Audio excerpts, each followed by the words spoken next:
The Senate will come to order. The time for convening has arrived. At this time, I'd ask that all unauthorized persons exit the chamber.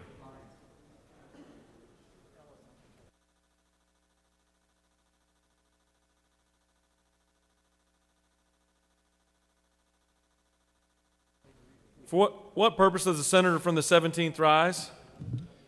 Mr. President, I move that the Senate reconsider its vote on House Bill 1170.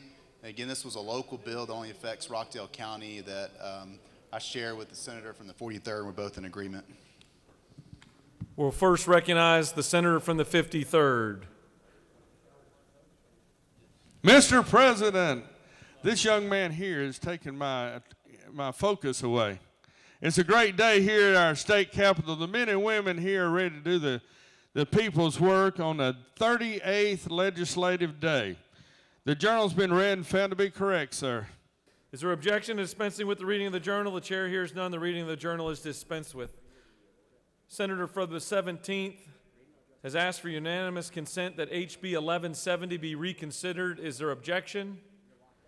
The chair hears none, and 1170 will be reconsidered. It's placed at the end of today's rules calendar.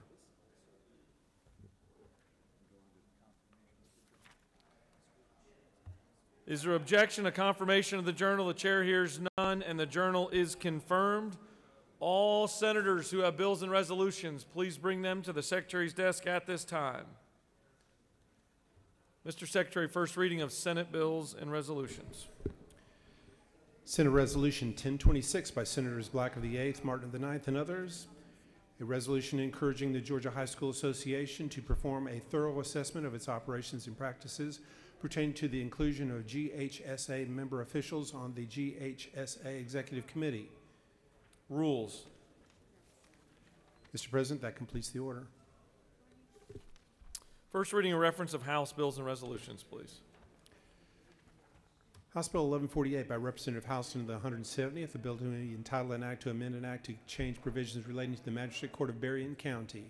State and local government. House Bill 1167 by Representative Cannon of the 58th and others, a bill to be entitled an act to provide for a new homestead exemption from the City of Atlanta ad valorem taxes for municipal purposes in the amount of $30,000 for each State and local government. House Bill 1195 by Representative Houston of the 170th, a bill to be entitled an act to provide that future elections for the office of Probate Judge of Berrien County shall be State and local government. nonpartisan.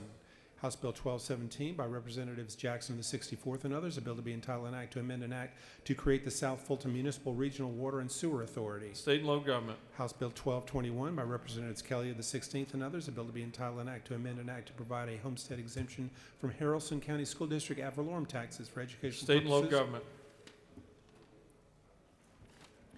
House Bill 1223 by Representative Watson of the 172nd and others, a bill to be entitled an act to amend an act to establish an airport authority for Colquitt County. State and local government. House Bill 1225 by Representative Gertler of the 8th, a bill to be entitled an act to amend an act to provide a new charter for the city of Young Harris. State and local government. House Bill 1227 by Representative Chiokas of the 138th, a bill to be entitled an act to authorize the governing authority of the Unified Government of Casita, Chattahoochee County to levy an excise tax pursuant to subsection B. House Bill 1231 by Representative Green of the 151st and others, a bill to be entitled an act to amend an act to create the Cheehawk Park Authority. State and local government. House Bill 1233 by Representative Powell of the 32nd, a bill to be entitled an act to amend an act to provide for a homestead exemption from the City of Livonia ad valorem taxes for municipal purposes. State and local government.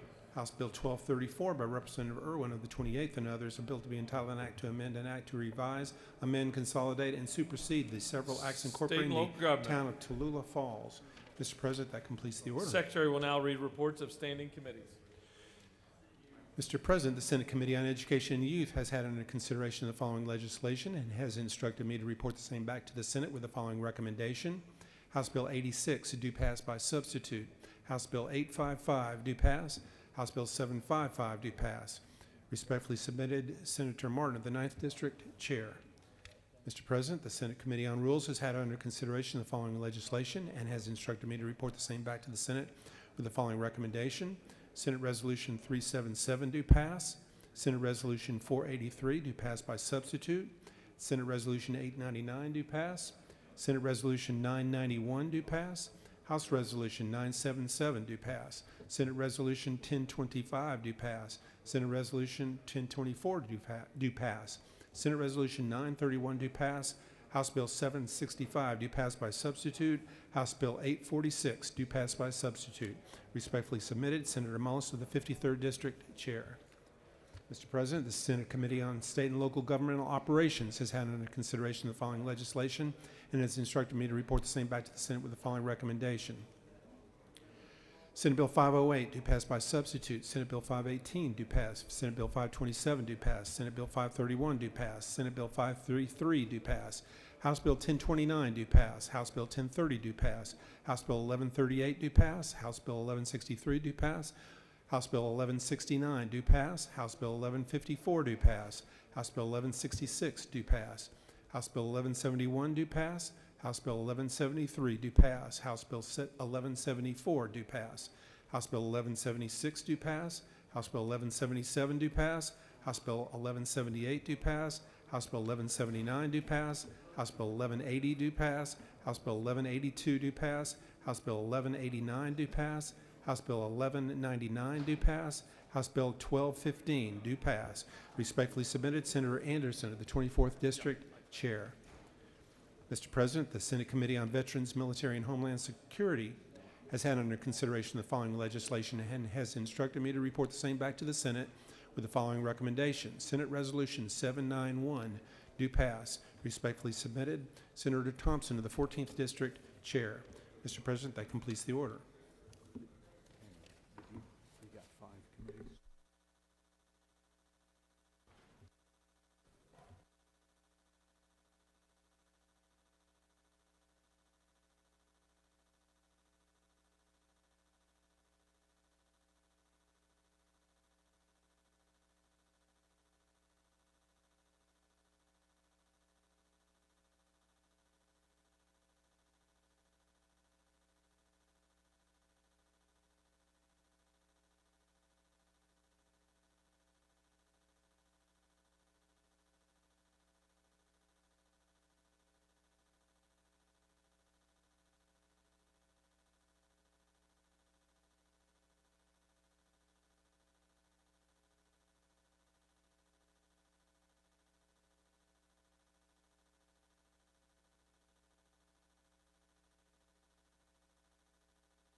Mr. Secretary, will you read bills and resolutions for the second time?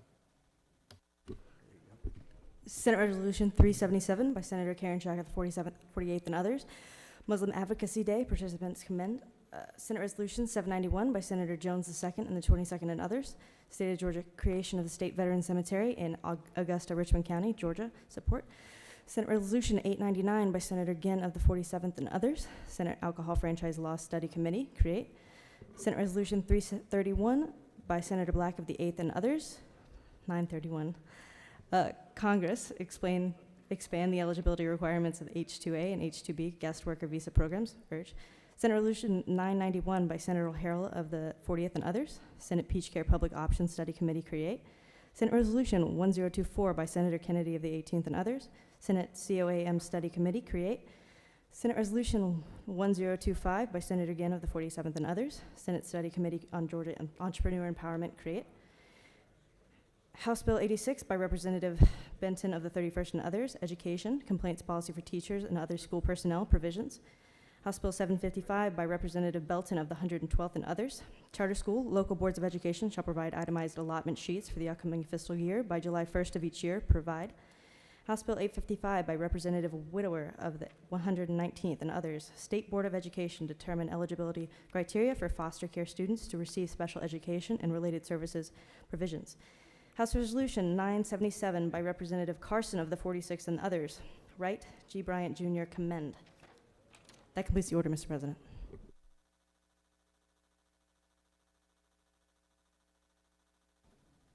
All right, it's now time for our morning roll call.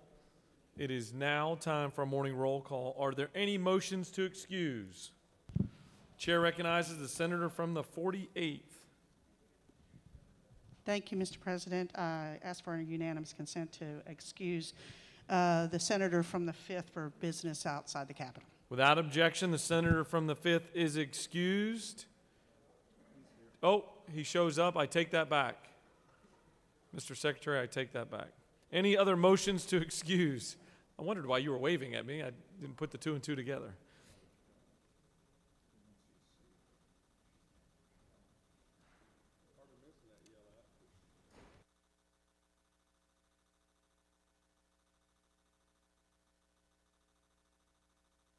All right, no other motions to excuse.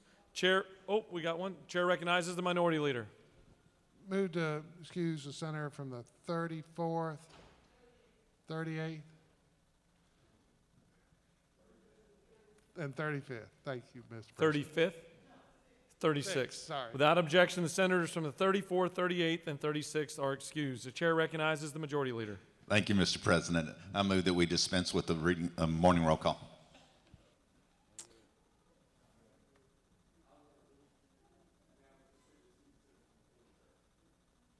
Without objection, the senator from the 43rd is excused. The majority leader has asked for unanimous consent to dispense with the morning roll call. Is there objection? Chair hears none, and the morning roll call is dispensed with.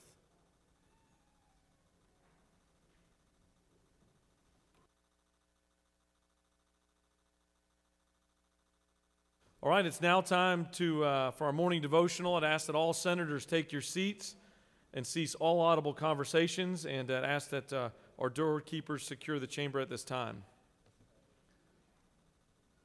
I know it's going to make us all feel better that the senator from the 53rd has brought his pastor to the chamber with him today. He's going to lead us in our Pledge of Allegiance and introduce the chaplain of the day. Thank you, Mr. President. It is a great day. We're here. We're above ground.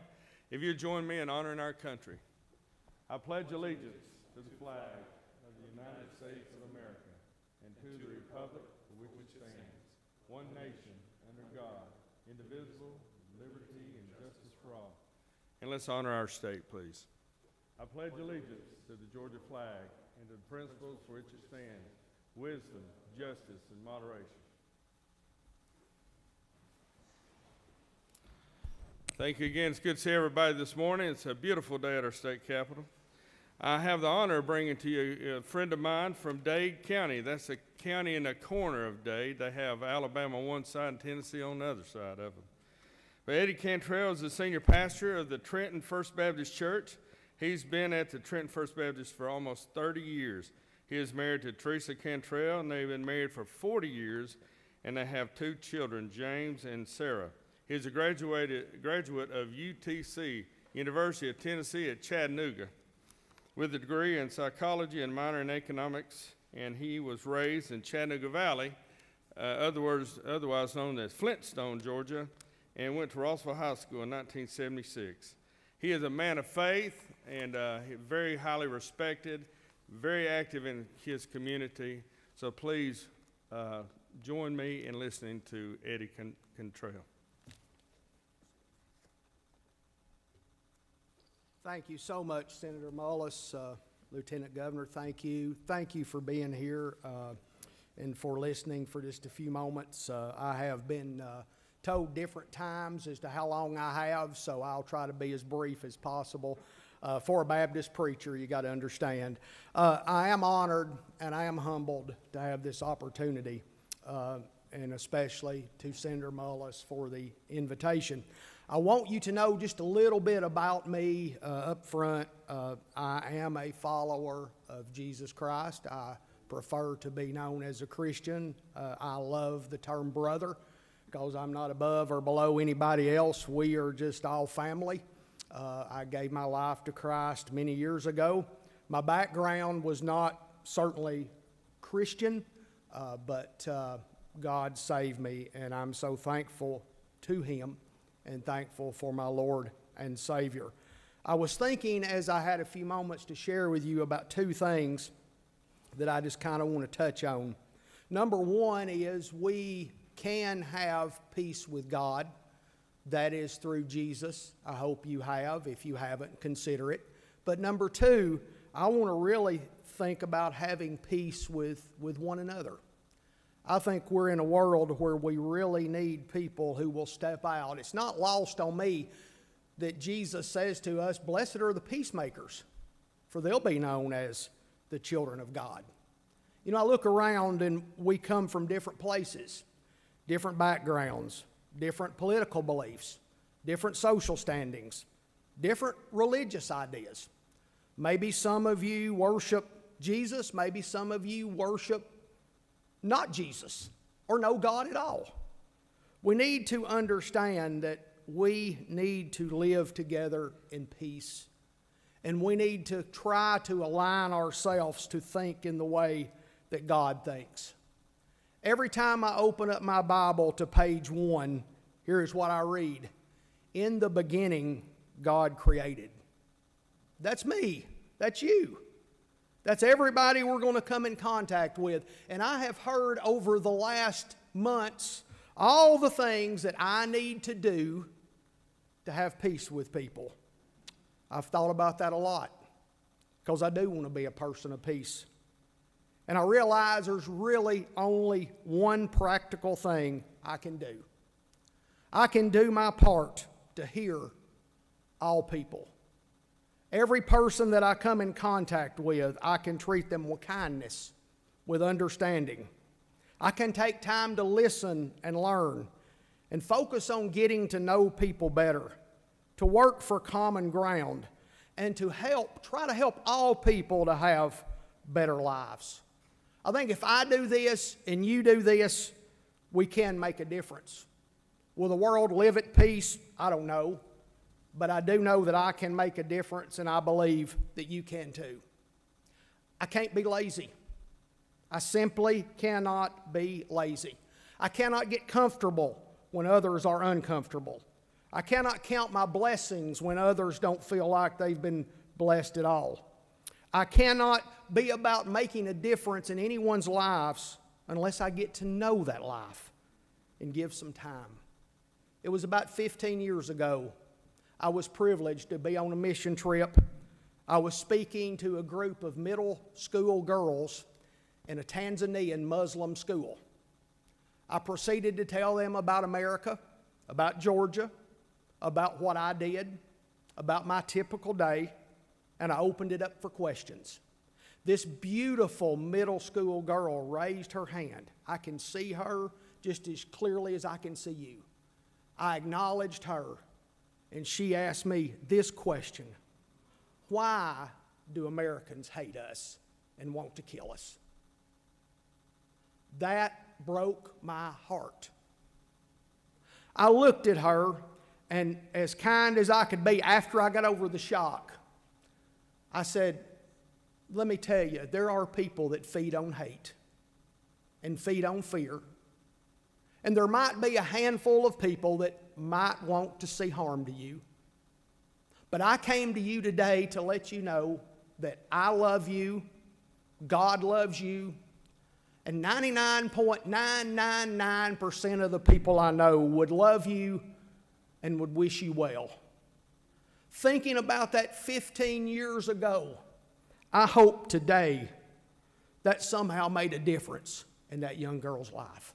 I don't know if it did or not, but I hope she had a different idea about at least one American.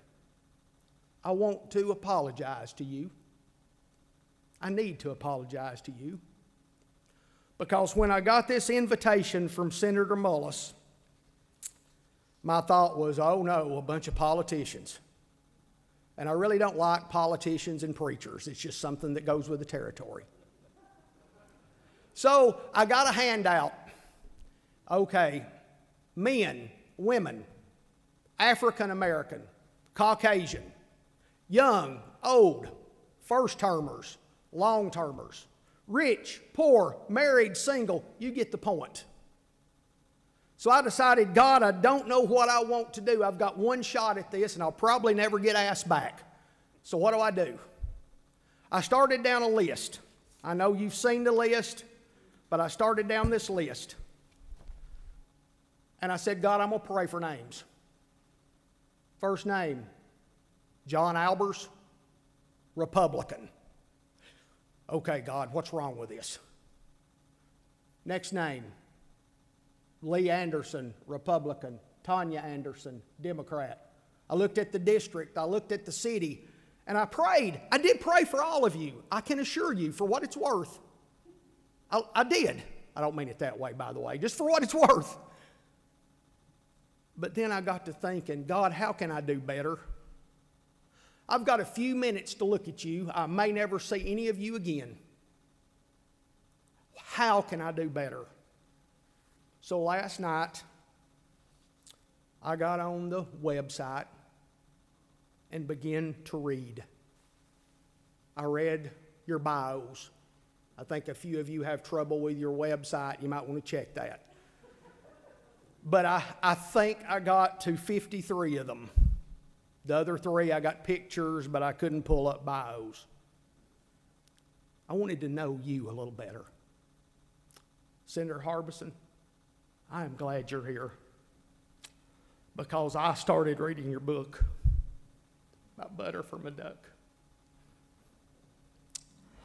I have a mammy, Annie. And you know what? She loved to fish. She loved to dip. She loved her Lord. She sang with compassion. I don't know you, but we got something in common. I appreciate that. I don't really know who's here and who's not. I didn't mean to start this, but Senator Kirk, former pastor, deceased former pastor, sorry. Senator Miller, I don't think he's in here. My heart was broken when I read about your son. Senator Sims, a retired middle school principal. My daughter teaches in middle school. Got something in common. I was fascinated, and I may be messing up his name, and I apologize, but Senator Raham, first immigrant to sit in this office and to serve. How incredible. Senator Jackson, I appreciate a good dentist. I don't see you guys as much as I need to, but when I need you, I want you to be there. You know, Senator Mullis, I didn't know your kids' names till today. I didn't know until last night you married a woman from Dade County. See, some people do anything for a vote.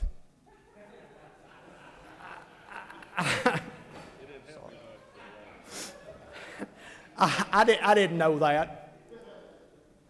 And you know what? We have so much more in common than we have differences. If we could only take time.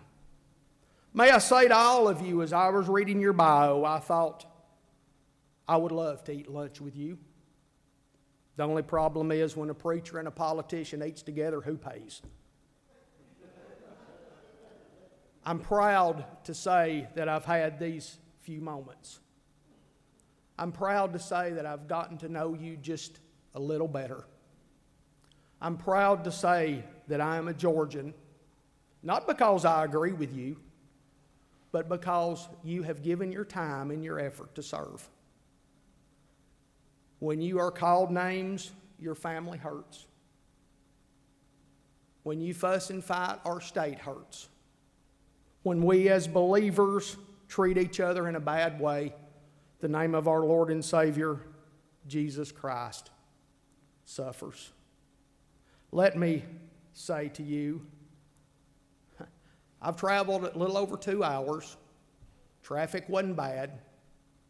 Why did I come? I want you to know I love you. You think that's impossible because I don't even know you? No, no, no. You have God's love in you. I have God's love in me.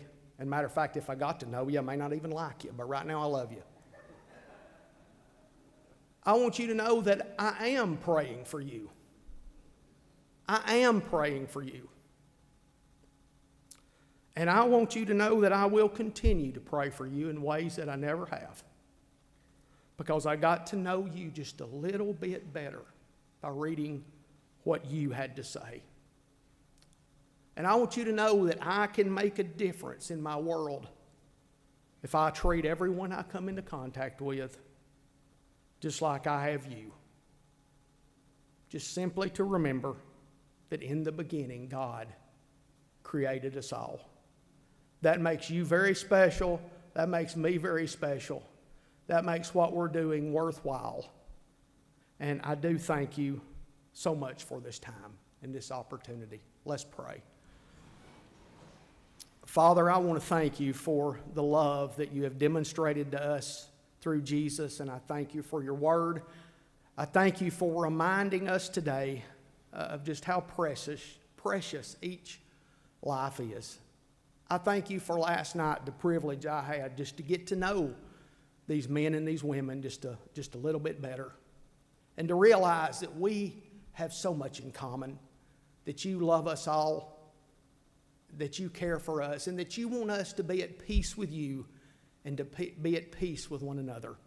Bless this body, bless the leadership, bless every member, bless their families, and keep them safe, and allow them to live in peace, and allow them to move forward and just do their very best for this state. Lord, I am proud of them, and I know you are too, just because of the dedication and the time that they put in. And I ask you to bless them and bless us in the days to come. In Jesus' name, amen.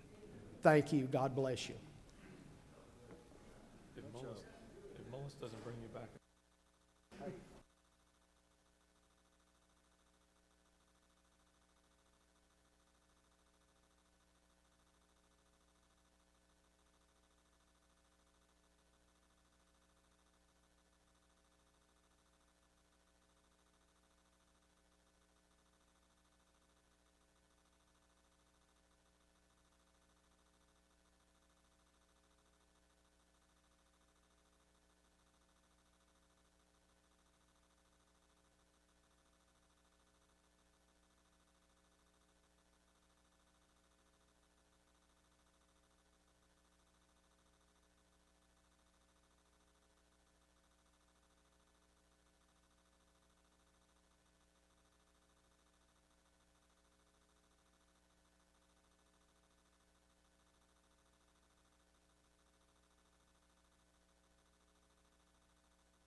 Are there any unanimous consents?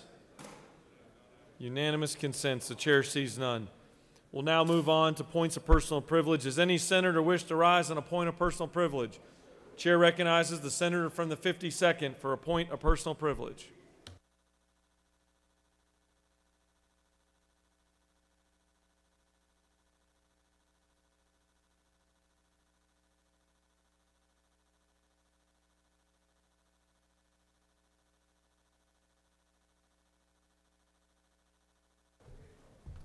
Thank you, Mr. President. As you know, I rarely get up here on points of personal privilege, maybe once or twice in the last few years.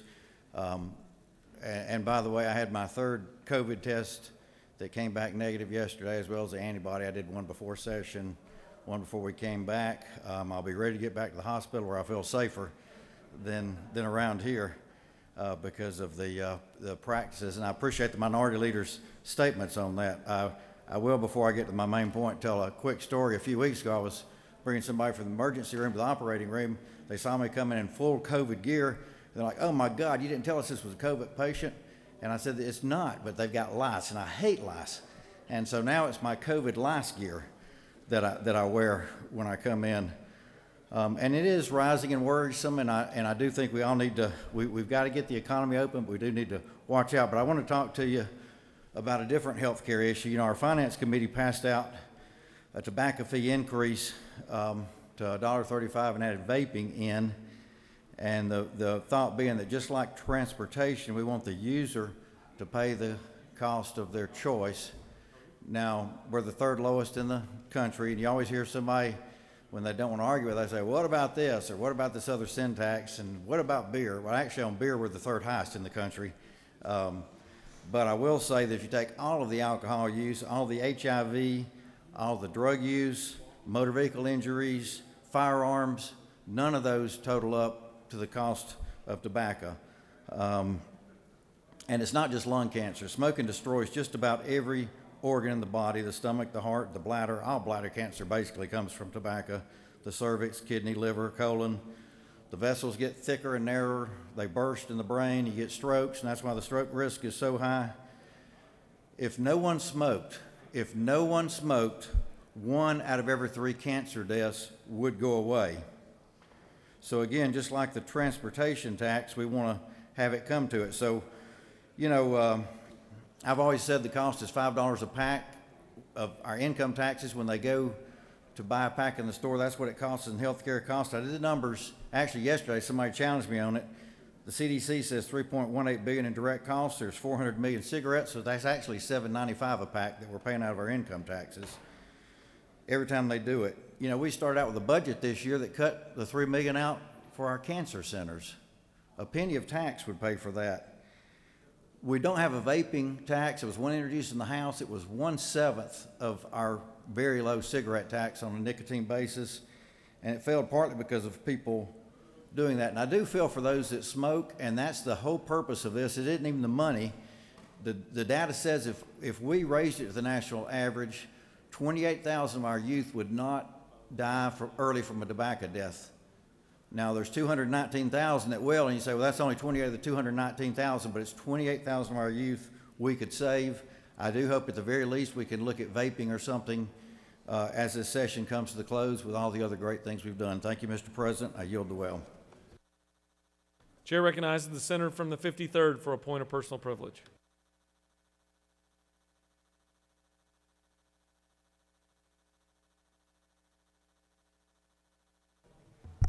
Thank you, Mr. President. Just want to talk to all of our friends here and all of our friends out in the hall and all of our friends who are listening. We're on our last couple of days. Today's day 38, and we're at the very end. It's going to be hectic, a lot of maneuvering going on, finding vehicles and vehicles growing.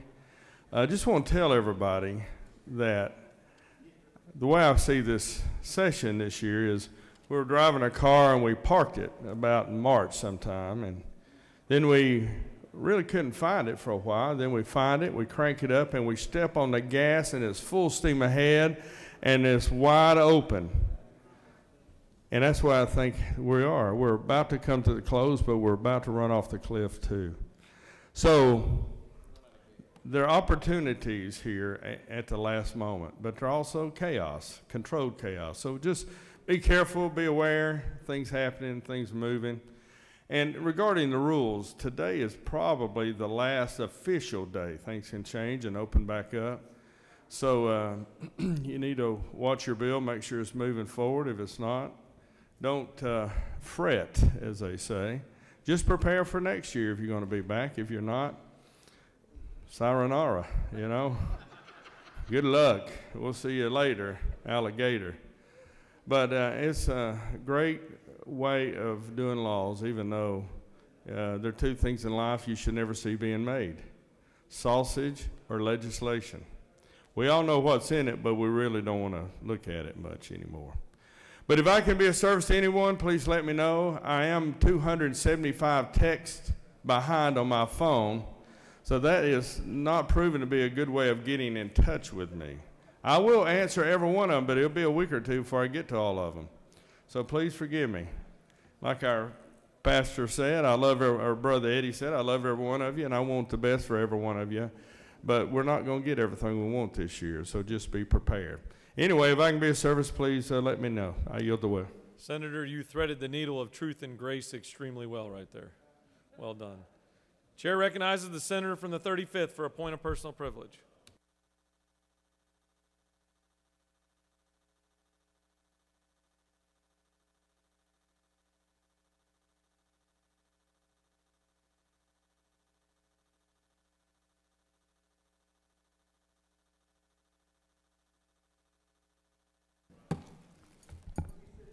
Thank you, Mr. President. Senators, I know we have just a couple of more days to go in this session, but I'd like to just remind you of why we took, 3 months off almost. And that was because this coronavirus, AKA COVID-19, struck all over the world, including right here in Georgia, in this very building that we're in. Yes, we closed the state down, and people were hungry, had no jobs, didn't get their stimulus check, and those who did get it, many of them say that by the time they caught up on a bill or two, they still were in poverty. So this is a new normal now. Nothing is going to go back to the way it used to be. But I have the audacity to believe that we are going to take control of this coronavirus. I know that God is going to continue to lead us. But right now, we've heard from the CDC and all of the precautions that we should take, and sometimes we forget. So I bought almost 1,000 masks. I've been giving them out to people in my community who wanted them.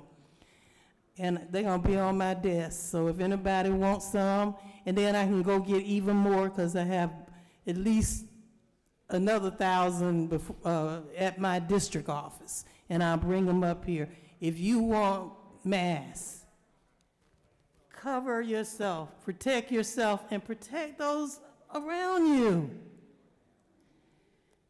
Please, I've been seeing everybody using the alcohol-based sanitizer. I've been washing my hands on top of that. I've been trying to social distance, and then we don't do it all the time. But I would love to see all of you come back in January. Do not get sick. Do not make your family sick. Let's really look at it. So if you want a mask, I'll have a new name, Giveaway Dunzilla Mask. So, and they are the best kind, they're the surgical kind. Ask the doctors in here, and I think they will help us. Thank you, and I hope that you don't get mad because I'm asking you to wear a mask. I yield the will.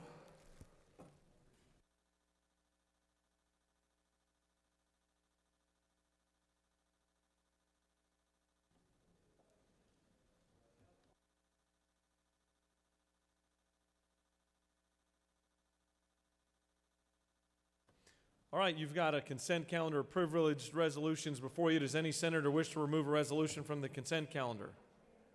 Is there objection to adoption of the resolutions on the consent calendar? The chair hears none. The resolutions on the consent calendar are adopted. Are there any motions to withdraw and commit? All right, you've got a consent calendar of local bills before you. Mr. Secretary, are there any objections filed to any bills on the local consent calendar? Mr. President, there are no objections filed. Is there objection to agreeing to the report of the Committee on State and Local Government Operations, which is favorable to the passage of the bills on the local consent calendar? Chair hears none. The report of the committee is agreed to. The questions on the passage of the bills on the local consent calendar. All those in favor will vote yea. Opposed, nay. The Secretary will unlock the machine.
Got a few more folks in the hallway making their way.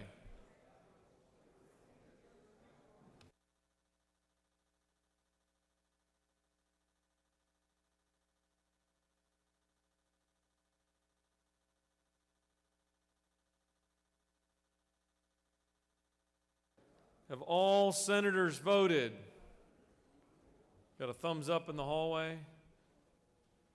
Have all senators voted? Mr. Secretary, please close the machine. On the passage of the bills on the local consent calendar, the yeas are 42, the nays are 1, and the bills having received the requisite constitutional majority are therefore passed.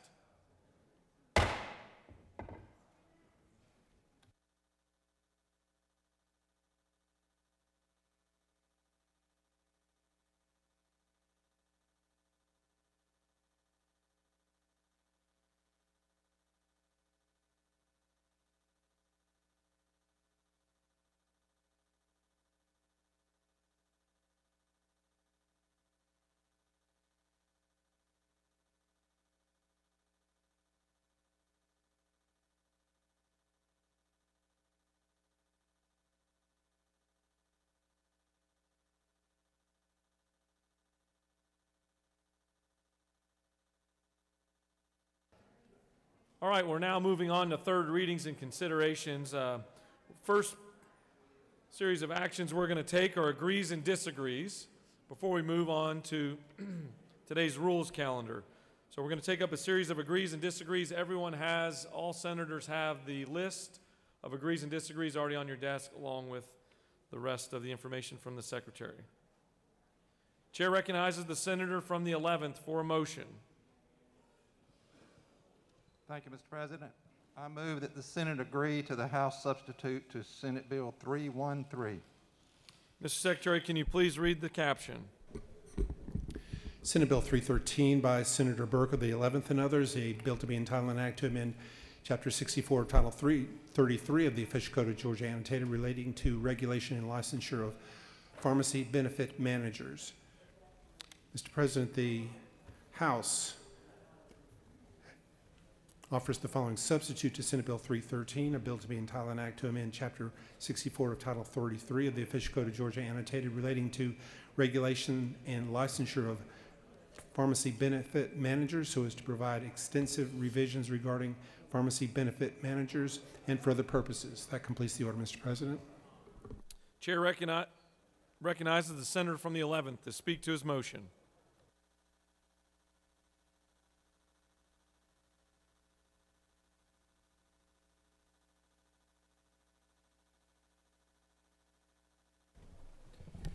Thank you, Mr. President.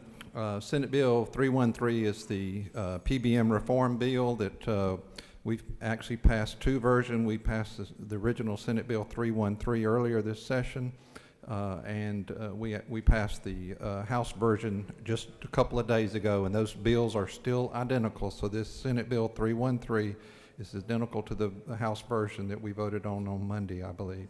So I appreciate your favorable support. Be glad to answer specific questions if there are any, Mr. President. Senator, you have no questions. Does any other senator wish to speak for or against the motion? The chair sees none. On the motion,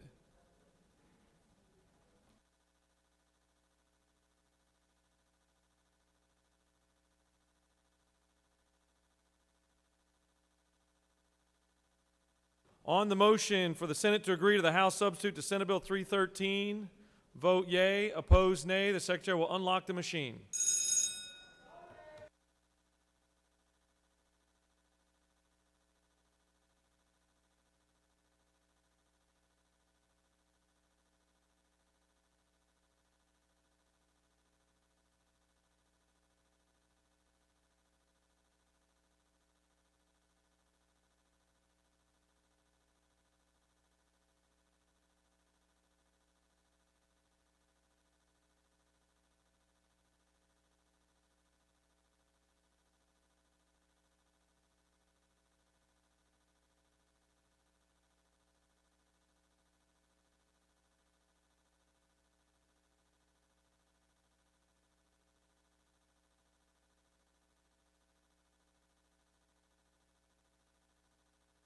All senators, please enter the chambers and vote your machine.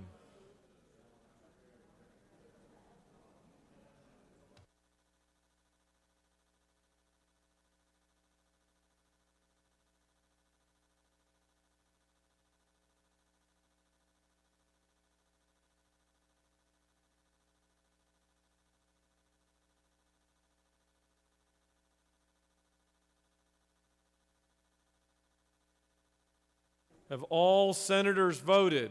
Oh, we got a couple more coming.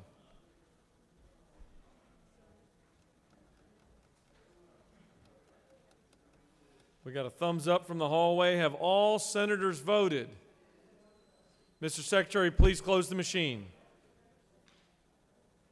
On the passage of the motion, the yeas are 46, the nays are 1, and the Senate has agreed to the House substitute to Senate Bill 313.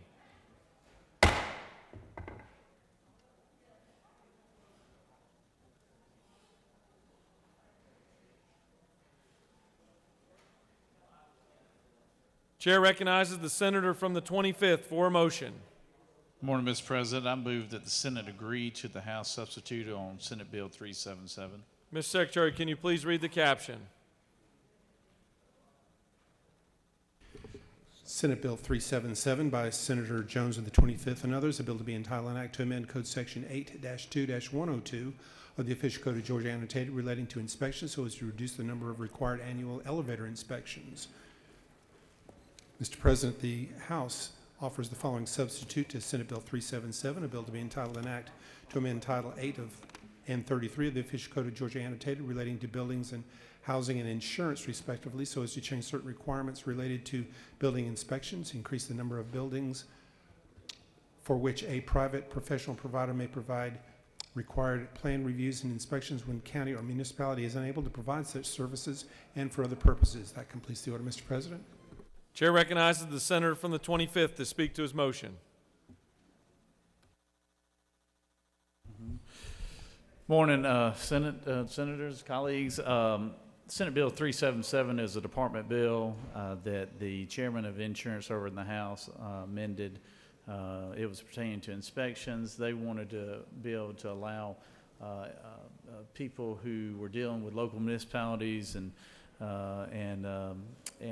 county officials to be able to allow contractors to go out and get private inspections done at their cost in case of a backlog with local municipalities or counties. So it's trying to help speed the process along that can get stalemated, especially in your larger counties or even your smaller counties that don't have the necessary resources to get the proper inspections done. I yield the well.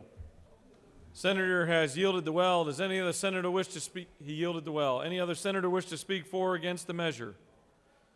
Chair sees none. Senator from the 25th has moved that the Senate agree to the House substitute to Senate Bill 377. All those in favor vote yea. Opposed, nay. The Secretary will unlock the machine.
Have all senators voted? Have all senators voted? I got a thumbs up from the hallway. Mr. Secretary, please close the machine. On the passage of the motion, the yeas are 35, the nays are 15. And this House has agreed to the House substitute to Senate Bill 377.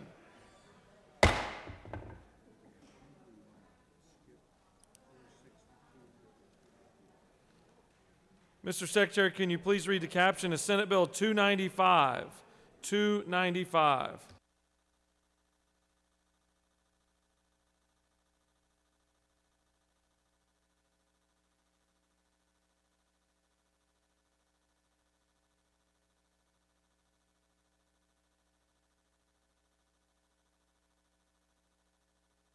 Chair recognizes the senator from the 50th.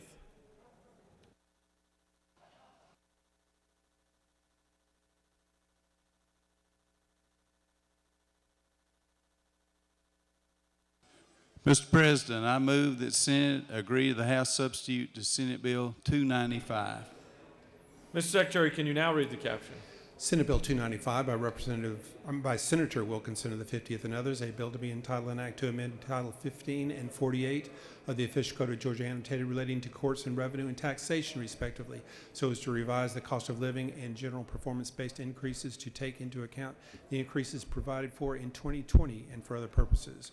Mr. President, the House offers the following substitute to Senate Bill 295, a bill to be entitled an act to amend Titles 15 and 48 of the Official Code of Georgia annotated relating to courts and revenue and taxation respectively, so as to revise the cost of living and general performance-based increases to take into account the increases provided for in 2020 and for other purposes. Mr. President, that completes the order. Chair recognizes our good friend, the senator from the 50th, to speak to his motion.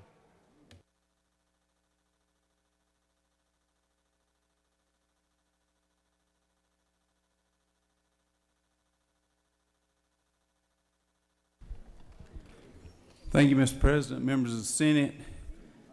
This is a bill that we considered earlier in the session. I think it received unanimous passage that just ensures that our constitutional officers in our counties do not get two pay raises this year. We passed a bill last year that raised their minimum pay. When it got to the House, they had some people over there that wanted to make a couple of more tweaks. But the purpose of the bill is to ensure that no one gets two pay raises and there's no double dipping. So I feel like we've accomplished that. I would urge your support of this bill, and if there are no questions, I will yield the well. Senator, you have no questions. Thank you. Does any other senator wish to speak for or against the motion? The chair sees none.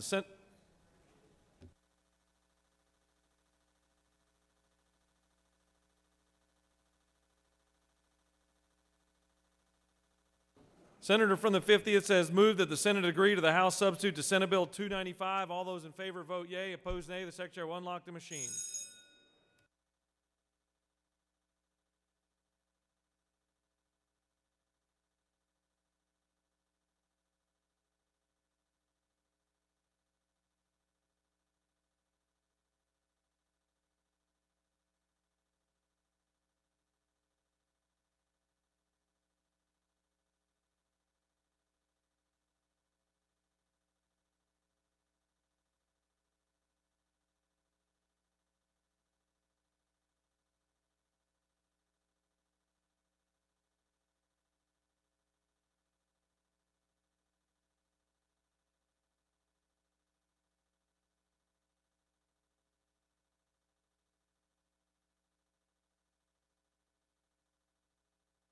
Have all senators voted?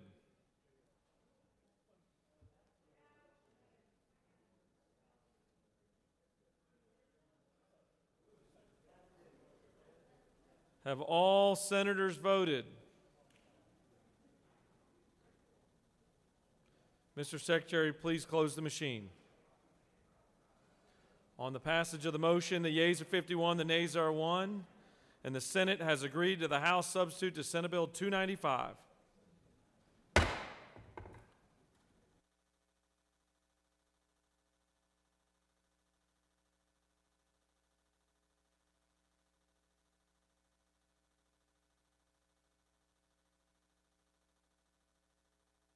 Chair recognizes the senator from the 32nd for a motion.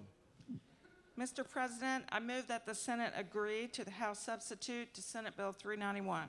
Mr. Secretary, can you please read the caption? Senate Bill 391 by Senator Kirkpatrick of the 32nd and others, a bill to be entitled an act to amend Article 1 of Chapter 24 of Title 33 of the Official Code of Georgia annotated relating to the general provisions regarding insurance so as to require health insurance to provide coverage for early refills of a 30-day supply of certain prescription medication under certain emergency situations and for other purposes. Mr. President, this House offers the following substitute to Senate Bill 391, a bill to be entitled an act to amend Article 1 of Chapter 24 of Title 33 of the Official Code of Georgia annotated relating to general provisions regarding insurance so as to require health insurers to provide coverage for early refills of a 30-day supply of certain prescription medications under certain emergency situations and for other purposes. That completes the order, Mr. President. The chair recognizes the senator from the 32nd to speak to her motion.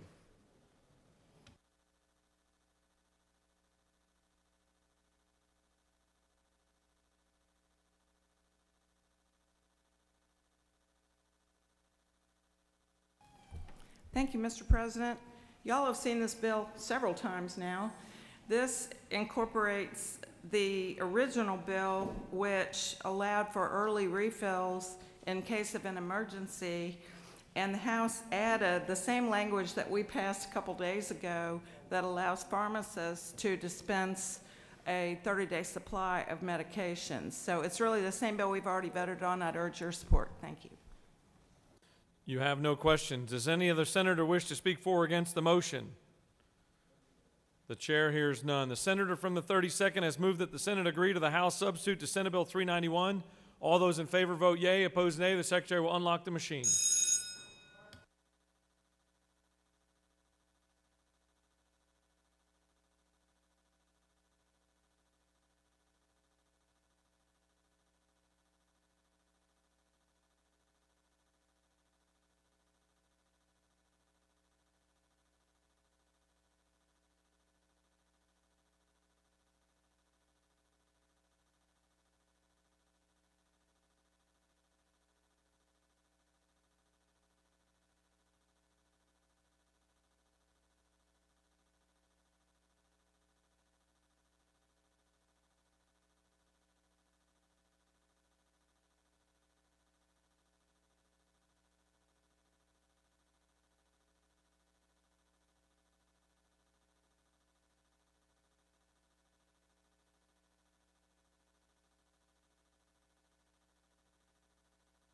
Have all senators voted?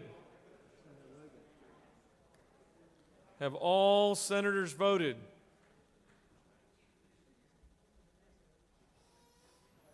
Mr. Secretary, please close the machine. On the passage of the motion, the yeas are 52, the nays are 0, and the Senate has agreed to the House substitute to Senate Bill 391.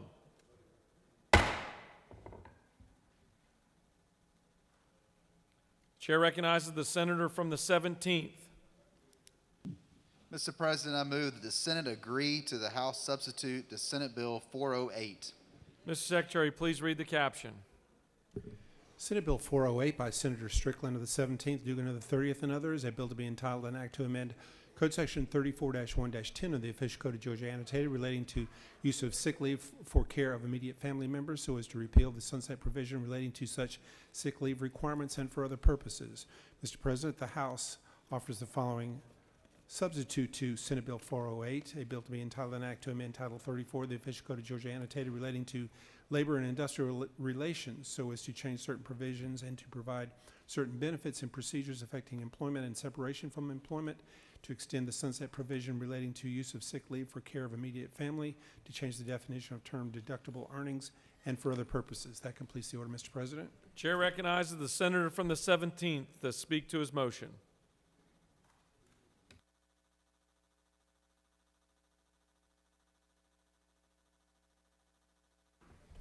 Thank you, Mr. President, members of the Senate. Section 1 of Senate Bill 408 is what we considered previously in this body, and this dealt with an extension of the sunset on our law we passed a few years ago that allows people in a very limited way to use some of their accrued sick leave to care for other immediate family members. The House took, instead of eliminating the sunset as we did, extended it out 3 more years in Section 1. Sections 2, 3, and 4 came from the Department of Labor, and this allows our unemployment system to continue under our COVID rules right now as our economy continues to recover from the pandemic. And then finally, Section 5, under leadership of the senator from the 36th, we added in, or the House added in, the ability to establish a work sharing program with the Department of Labor. There'll be another option instead of having layoffs currently. I'll be happy to take any questions. You have no questions. I ask your favorable consideration. Any other senator wish to speak for or against the motion?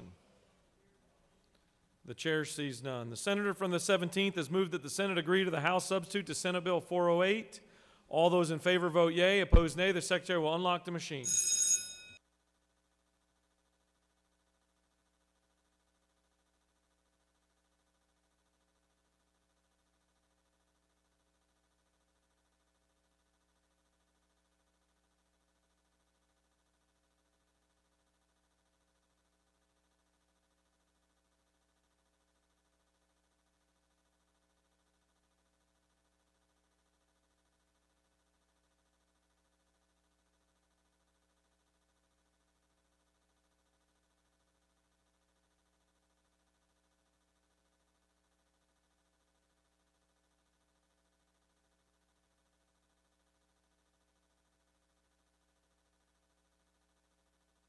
Have all senators voted?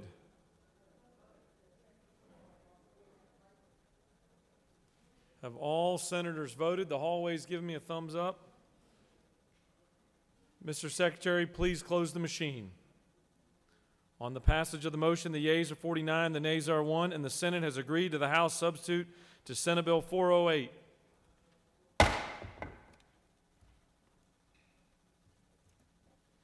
Chair recognizes the senator from the 3rd for a motion.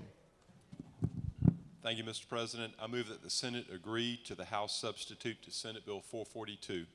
Mr. Secretary, can you please read the caption? Senate Bill 442 by Senator Ligon of the 3rd and others, a bill to be entitled an act to amend Title 44 of the Official Code of Georgia Annotated relating to property so as to prohibit amendments to Property Owners Association instruments and covenants that restrict rental of residential plots and lots and for other purposes. Mr. President, the House offers the following substitute to Senate Bill 442, a bill to be entitled an act to amend Title 44 of the Official Code of Georgia Annotated relating to property so as to prohibit amendments to Property Owners Association instruments and covenants that restrict rental of residential lots and plots, to provide for a definition and for other purposes. That completes the order, Mr. President. Chair recognizes the senator from the 3rd to speak to his motion. Thank you, Mr. President. This body previously passed Senate Bill 442, which allows rental homes to be grandfathered in when there's a change to covenants prohibiting the use of residences as rental properties. This just clarifies this to make it clear that it only applies to long-term rentals. If the lease of a property is for 6 months or less, then this bill would not apply. It also clarifies what a sale is, which would be any transfer of the property or of an entity which owns the property for a value of $100 or more. Mr. President, I'll be glad to answer any questions. Senator, you have no questions. Thank you. I yield the will. Any other senator wish to speak for or against the motion? The chair sees none. The senator from the 3rd has moved that the Senate agree to the House substitute to Senate Bill 442. All those in favor vote yea. Opposed, nay. The secretary will unlock the machine.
Have all senators voted? Have all senators voted? Shaking the last few out of the ante room. All right, Mr. Secretary. Oh, we got one more coming.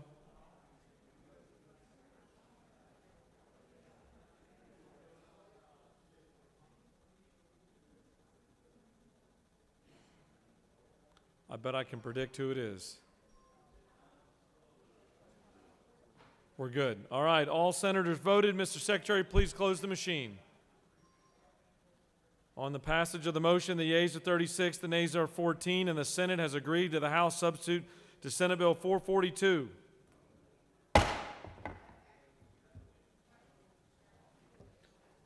Chair recognizes the senator from the 3rd again. Thank you, Mr. President. I move that the Senate agree to the House substitute to Senate Bill 123. Mr. Secretary, can you please read a caption? Senate Bill 123 by Senator Ligon of the 3rd and others, a bill to be entitled an act to amend Chapter 8 of Title 12 of the Official Code of Georgia Annotated relating to waste management so as to eliminate the coal ash surcharge imposed by host local governments regarding municipal solid waste and for other purposes. Mr. President, the House offers the following substitute to Senate Bill 123, a bill to be entitled an act to amend Part 1 of Article 2 of Chapter 8 of Title 12 of the Official Code of Georgia Annotated relating to general provisions regarding solid waste management so as to allow the expansion of certain municipal solid waste landfills to areas within 2 miles of military airspace used as bombing ranges and for other purposes. That completes the order, Mr. President. Chair recognizes the senator from the 3rd to speak to his motion. Thank you, Mr. President. This bill combines 2 bills which we previously passed and adds another provision to it. The first bill which we passed is Senate Bill 356, which allows for the expansion of the landfill in McIntosh County. It will save them millions of dollars by being able to do that. The second bill was the original Senate Bill 123. There was a modification in the House. Under the bill that we passed out of here, we allowed a county to use 100% of the fees collected from storage of coal ash however they wished. This allows them to use 80%. The other 20% has to be used for purposes associated with the landfill. The other provision that the bill addressed was in the hazardous waste fee. It restored those fees from 38 cents a ton to $1 a ton and from 51 to 75 cents per ton. So I would ask for your favorable consideration. I'll be glad to answer any questions. You have no questions. I yield the will. Thank Chair you. recognizes the senator from the 27th to speak to the motion.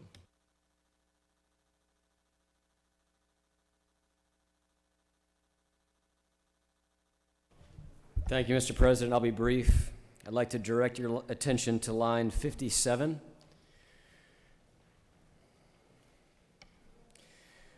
We passed a law last year in this chamber that added line 57 to require at least 50% of surcharges collected pursuant to this subsection to be spent in the local area, as opposed to being dumped into county general funds. The ink was barely dry on this. This went into effect in July of last year. And those living near a landfill who are directly impacted by the traffic, by the smell, by the sliding and shifting of landfills. In my case, we have a landfill in my district that has shifted towards the Etowah River. And the people who live near that were thankful for this chamber requiring that only half of the money collected from tipping fees would be spent in the area to remediate the impact on the landfill. I'll admit this slipped by me the first time we voted on this when it was pushed down to 0. I just missed it because I was in favor of the fee change that appears in the rest of this bill. But this is significant. This is significant for those who, often by no choice of their own, the state mandated that a landfill was placed next to them. They didn't choose it. The local county government didn't choose it. The state chose that location. We're collecting fees for the tipping, and we're allowing that to be spent 15 miles away for purposes that have nothing to do with that. This reminds me of the tire bill that we passed. I think it was early this session. It's all running together. I think that we owe it to these people not to change this less than 1 year after we all voted to change it to 50%, not to cut it more than half. I don't have any problem with the rest of the bill.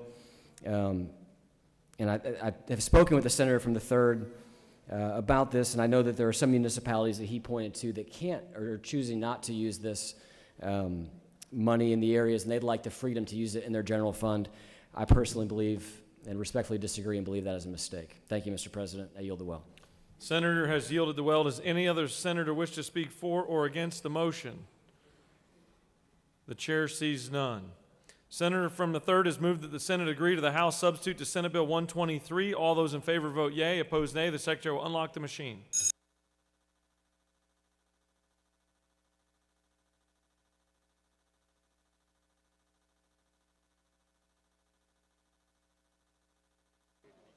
For what purpose does the senator from the 3rd rise? Point of personal privilege. Mr. President. Parliamentary inquiry? Yes, State your inquiry? Sorry about that. Mr. President, isn't it true that a vote for this bill will stop the subsidy of bringing in of coal ash into this state? Each and every senator is going to have to make that determination. Thank you.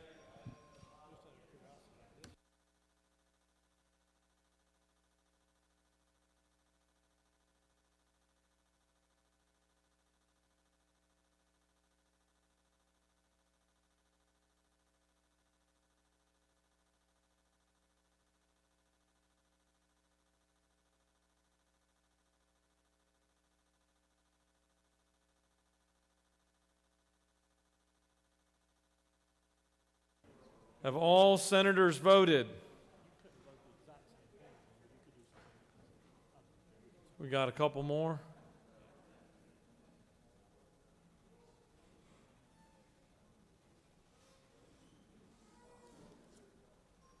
All senators voted. Got a thumbs up from the hallway. Mr. Secretary, please close the machine. On the passage of the motion, the yeas are 39, the nays are 9, and the Senate has agreed to the House substitute to Senate Bill 123.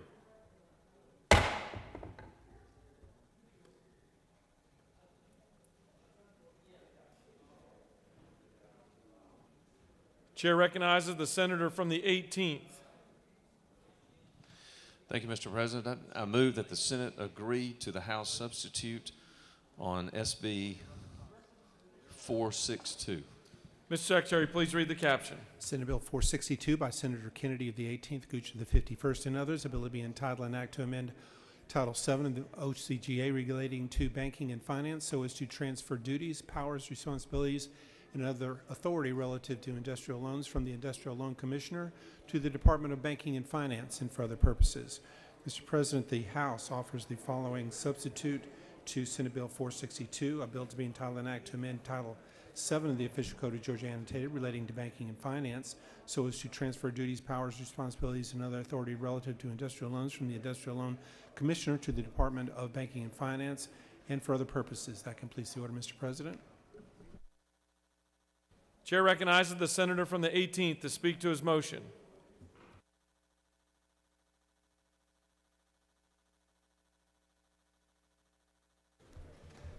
Good morning, colleagues. We all had the chance and voted for SB 462, which moved GILA, the Georgia Industrial Loan Act, portions of our code from the Department of Insurance over to the Banking Department.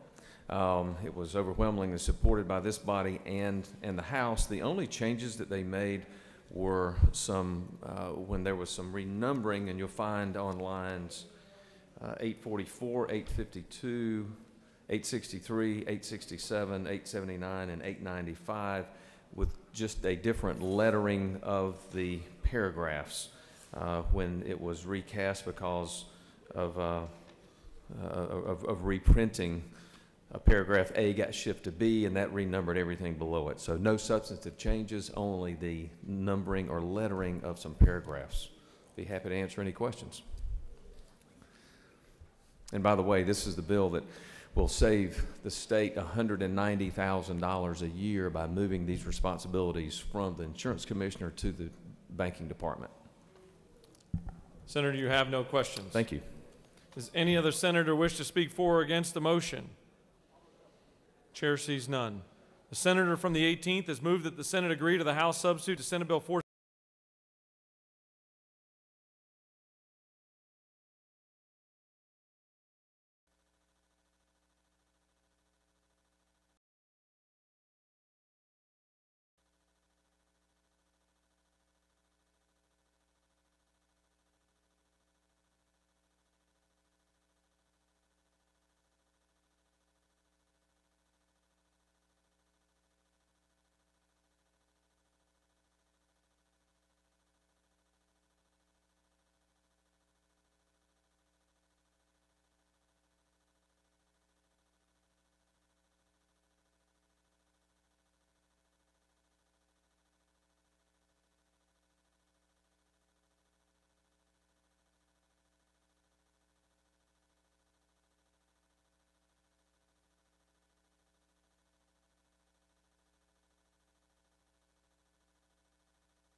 Have all senators voted? We got a couple more in the hallway.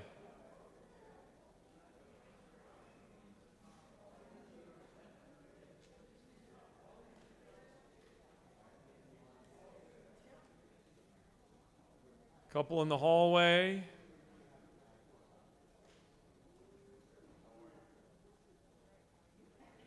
Looks like you're asking for a table of two by the window. There you go. There's your two.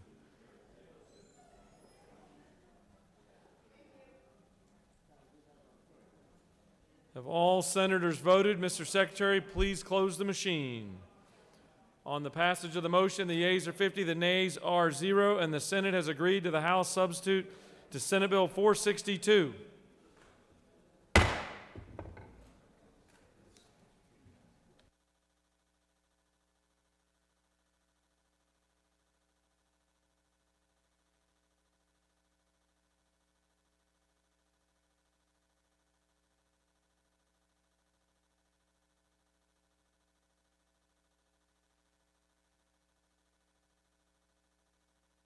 For what purpose does the senator from the second rise?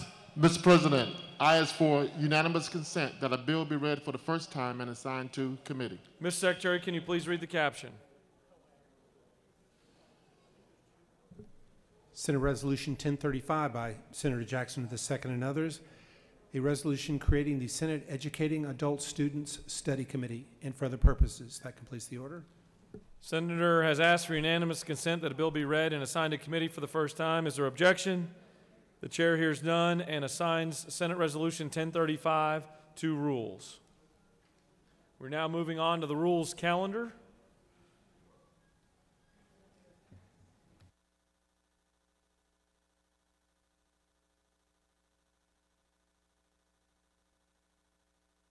Mr. Secretary, can you please read the caption of House Bill 759? House Bill 759 by Representative Parrish of the 158th and others. A bill to be entitled an act to amend Chapter 13 of Title 16 of the Official Code of Georgia Annotated, relating to controlled substances so as to change certain provisions related to Schedule 4 controlled substances, to change certain provisions relating to the definition of dangerous drugs and for other purposes. Mr. President, the Senate Committee on Public Safety recommends this bill do pass. Senator Albers of the 56th District Chair. That completes the order. Chair recognizes the senator from the 11th to speak to the measure.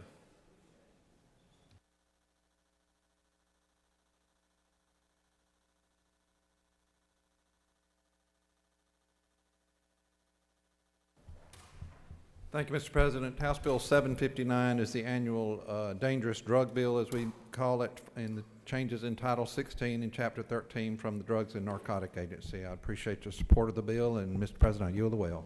Senator has yielded the well. Any other senators wish to speak for or against House Bill 759? Chair sees none. Is there objection to agreeing to the report of the committee which is favorable to the passage of the bill? The chair hears none. The report of the committee is agreed to.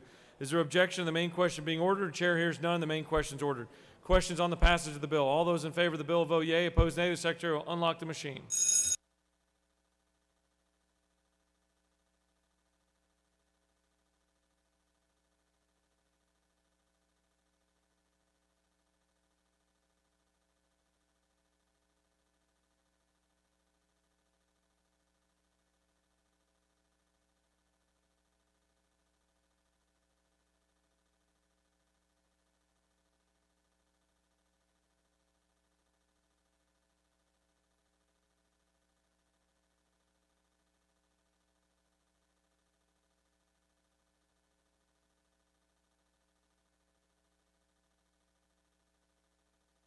Have all senators voted? Got a couple more coming.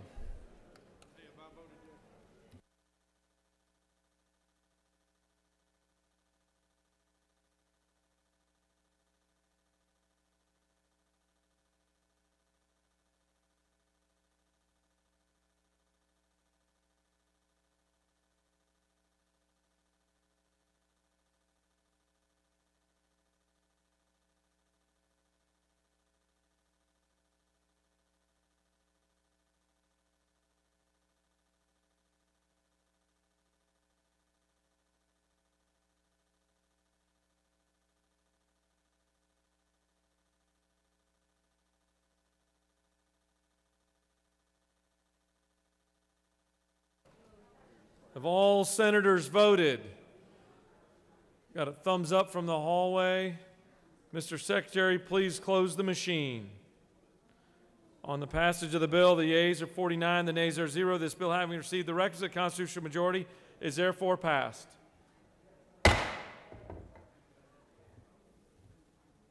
Mr. Secretary, can you please read the caption of House Bill 417? House Bill 417 by Representative Powell of the 32nd and others. A bill to be entitled an act to amend Title 35 of the Official Code of Georgia Annotated, relating to law enforcement officers and agencies so as to provide for the comprehensive regulation of trauma scene cleanup services and for other purposes. Mr. President, the Senate Committee on Regulated Industries and Utilities recommends that this bill do pass. Senator Cowser to the 46th District Chair. That completes the order.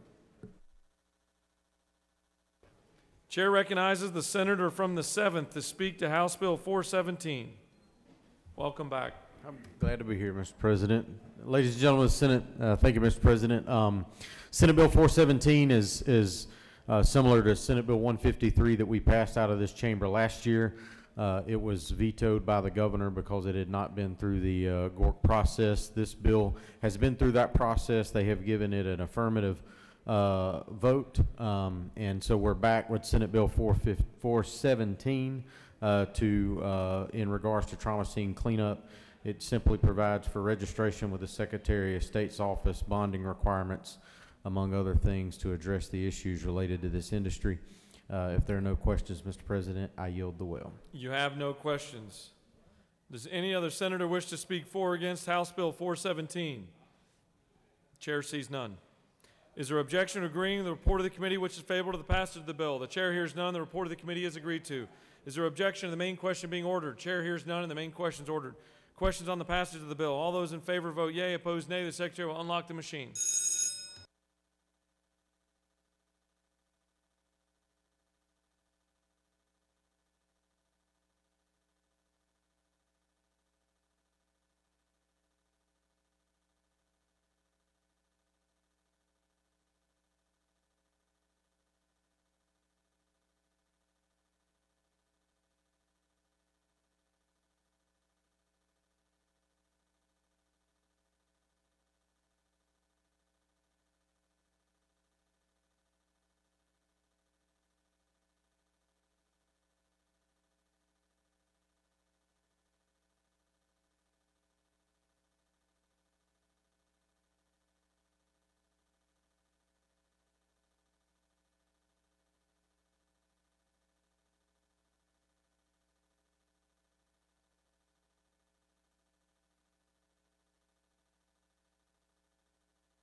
Have all senators voted?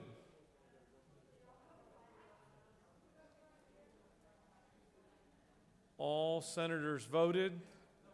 Mr. Secretary, will you close the machine? On the passage of the bill, the yeas are 43, the nays are 7. This bill, having received the requisite constitutional majority, is therefore passed.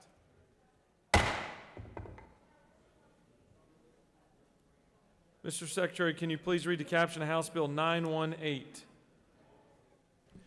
House Bill 918 by Representative Cooper of the 43rd and others, a bill to be entitled an act to amend Article 6 of Chapter 4 of Title 26 of the Official Code of Georgia Annotated relating to pharmacies so as to revise various provisions relating to the practice of pharmacy, repeal provisions related to required licensure as a pharmacy by pharmacy benefits managers engaging in the practice of pharmacy, revise provisions relating to the Pharmacy Audit Bill of Rights, to revise pharmacy anti-steering provisions, and for other purposes.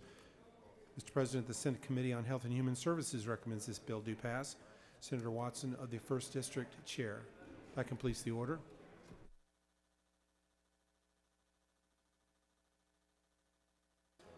Chair recognizes the senator from the 52nd to speak to House Bill 918. Thank you, Mr. President. It's a rare time that I can say something good about House members, so I didn't want to miss this opportunity to do this for the chair of Health and Human Services over there, who I often have battles with scope of practice. We get against each other. I've got a scope of practice bill over there today. As a matter of fact, I'm pretty sure she's going to vote against.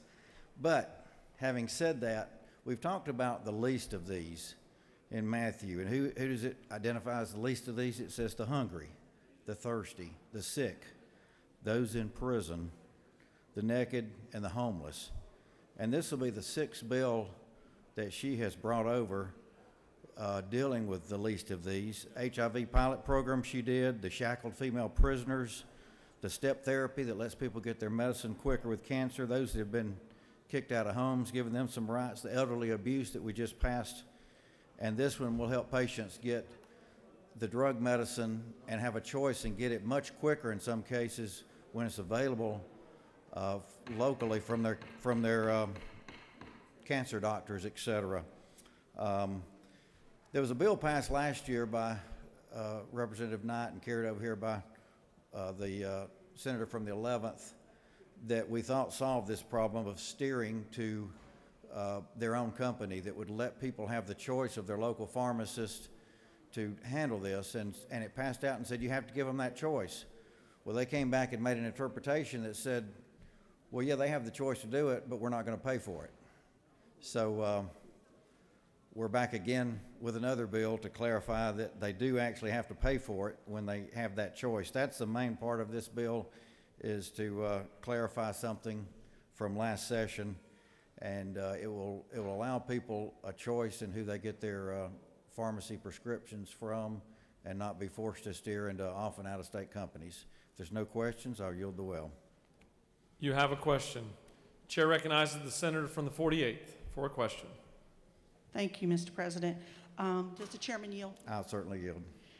Sir, isn't this also changing the amount of audits that can be done per year by the county? It does that. When they come in and audit it, they're limited to 100 audits. You know, if there's any fraud involved, that's certainly not the case. But in many cases, as a, you know, they would say a harassment tool to continually audit them, to come after them, that they wanted some clarification that limited it to no more than once every 6 months, except in the case of fraud, anything like that, and to 100 prescriptions, and not just to pick one prescription and go after, but to do a regular audit. Mr. Chairman, can you direct me to where it excludes fraud? Because that's my concern, is that if there is fraud, we need to be able to make sure we can audit appropriately. Yeah, let me, if you'll give me just a second. Yes, sir. On that. Find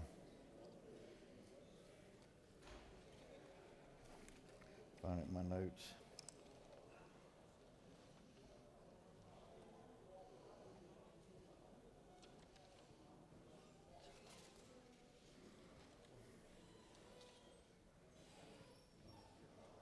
I apologize for that, because I know that that's an item in there.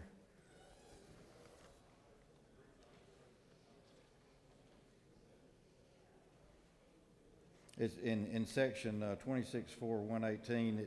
It's saying that, you know, that it doesn't apply to investigative audits that involve fraud.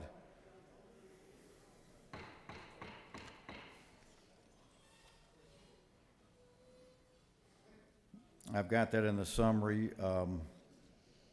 and it line 80 there.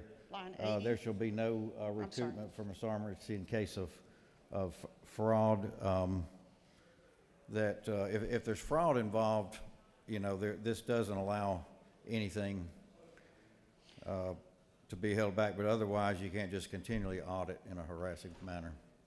Do you further yield, sir? I yield. So you pointed to line 80. I see that's recoupment, which I don't understand that apply to audits. I just, to when they might have to pay us back in the event of fraud, which of course they should have to pay us back. They should have to recoup. If we can look at it offline. I don't see an exception for fraud as to the audits.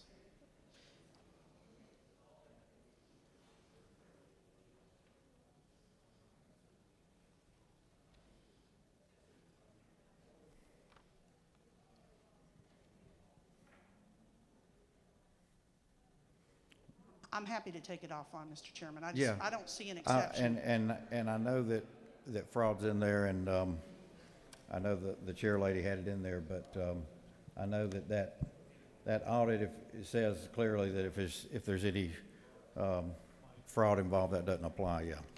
Thank you, sir.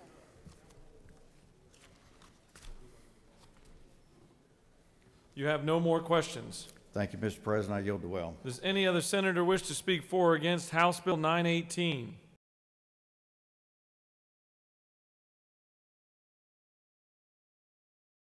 The bill, the chair hears none. The report of the committee is agreed to. Is there objection to the main question being ordered? Questions ordered. Questions on the passage of the bill. All those in favor of the bill vote yea. Opposed nay. The secretary will unlock the machine.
Oh, it went off.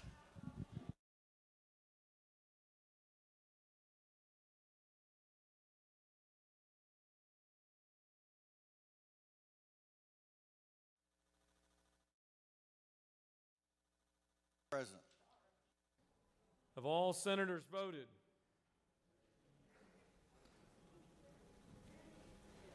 Have all senators voted? Mr. Secretary, please close the machine.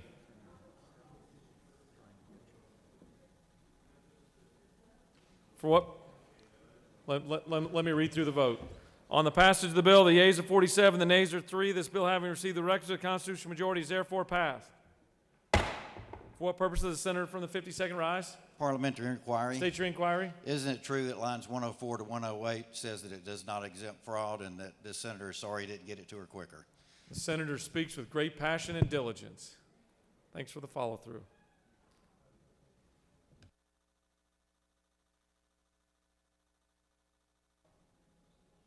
Senate's going to stand at ease for just a few minutes. Just a few minutes. Senate's going to stand at ease.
All right, Senate will come back to order.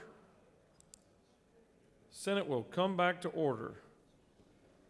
Chair recognizes the Majority Leader for a motion. Thank you, Mr. President. I move that we table the rest of the bills.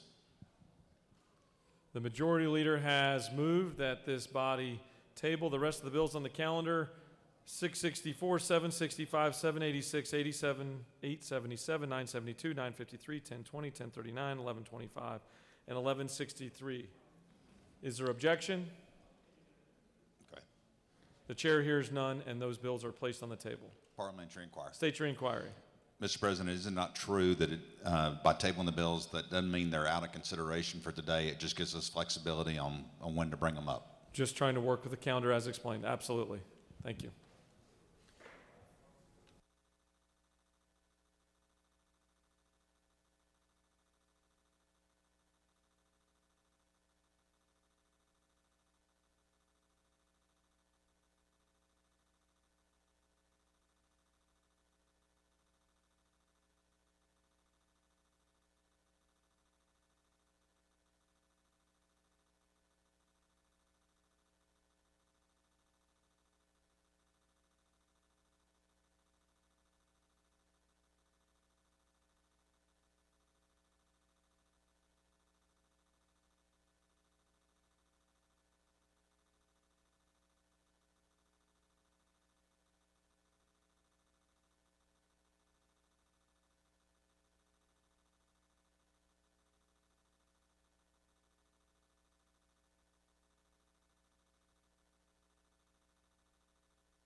The chair is looking for the senator from the 3rd for the next bill. If you're out in the hallway, make your way to the chamber so we can present the next bill.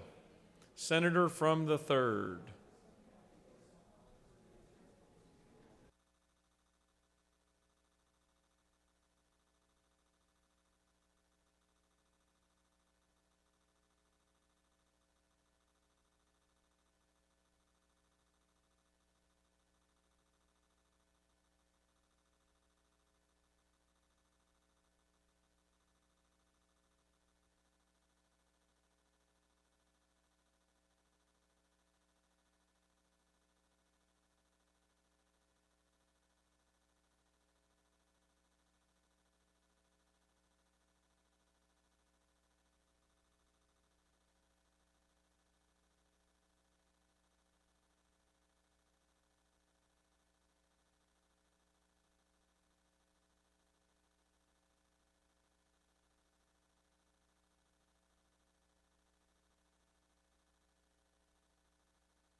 All right, the Senate will come back to order. We found the senator from the 3rd. He was busy preparing for this. Chair recognizes the senator from the 3rd for a motion. Take it off the table. You got it. Mr. President, I move that the Senate remove House Bill 953 from the table. Mr. Secretary, can you please read the caption? House Bill 953 by Representative Rich of the 97th and others, a bill to be entitled an act to amend Part 1 of Article 3 of Chapter 5 of Title 50 of the Official Code of Georgia Annotated, relating to general authority, duties, and procedure of state purchasing, so as to provide that certain terms in particular types of state contracts shall be void and unenforceable and should not be included in such agreements, and for other purposes. Mr. President, the State Institutions and Property Committee recommends that this bill do pass. Senator Harbison, the 15th District Chair. That completes the order. Senator from the 3rd has asked for unanimous consent that House Bill 953 be taken from the table. Is there objection? Chair hears none, and it is taken off the table. The chair recognizes the senator from the 3rd to speak to the measure. Thank you, Mr. President. This bill was brought at the request of the Department of Administrative Services, and it will streamline and expedite the process for contract negotiations between the state and other companies involving the purchase of goods used by the state. And what it will do, it will codify into law certain terms to which the state cannot agree. And you can look at the list of these things that are in the bill. Some examples are that the contract must be construed according to the laws of the state of Georgia. Some companies come in and they want to try to push us and bully us into interpreting laws according to another state, maybe New York or California. But we simply cannot agree to that. It prohibits the renewal of contracts into a different fiscal year. It provides that we can't be required to be represented by any other attorney's office other than the Attorney General, and other provisions, and it will be really helpful for us. Mr. President, I'll be glad to answer any questions. You have no questions. I yield the will. The chair recognizes the senator. Mr. Secretary, can you please read amendment number 1? Amendment 1 by Senator Mullis of the 53rd and others, amend House Bill 953 by striking, quote, Part 1 of Article 3 of, close quote, on line 1, by replacing, quote, general authority, duties, and procedure of state purchasing, close quote, on line 2 with, quote, Department of Administrative Services, by inserting, quote, new authority of the department to enter into or authorize agreements with cooperative purchasing organizations, semicolon, to provide, close quote, after, quote, to provide, close quote, on line 3. By inserting between lines 9 and 10 the following: Section 1, Chapter 5 of Title 50 of the Official Code of Georgia Annotated relating to the Department of Administrative Services is amended in Code Section 50-5-51 relating to power, authority, and duty of department by revising paragraph 9 as follows, quote, 9, to enter into or authorize agreements with cooperative purchasing organizations or other states and their political subdivisions to effectuate the purposes and policies of this chapter, close quote, and for other purposes. That completes the order, Mr. President. The chair recognizes the senator from the 53rd to speak to his amendment. The senator from the 53rd.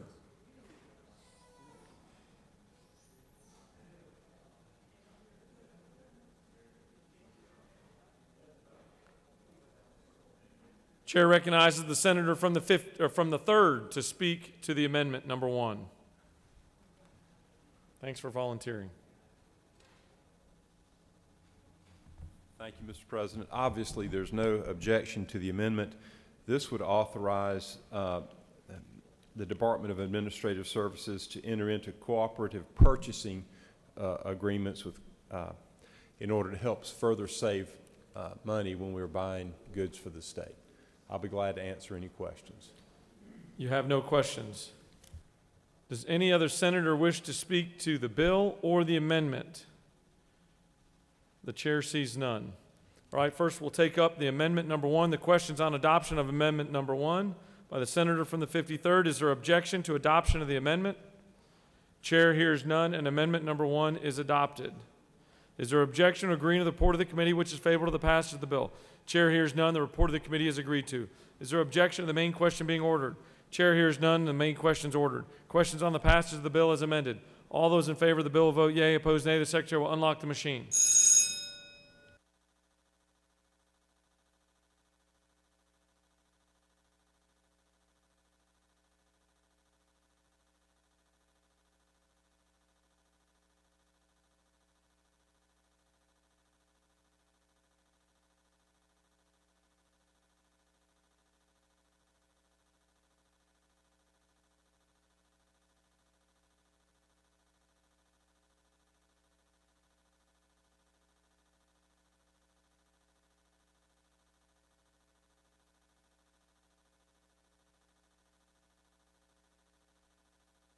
For what purpose does the senator from the 17th rise? Parliamentary inquiry. State your inquiry.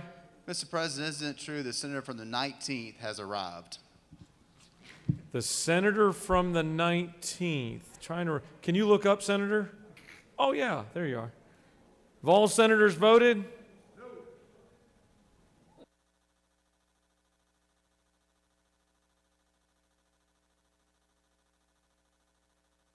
All senators voted.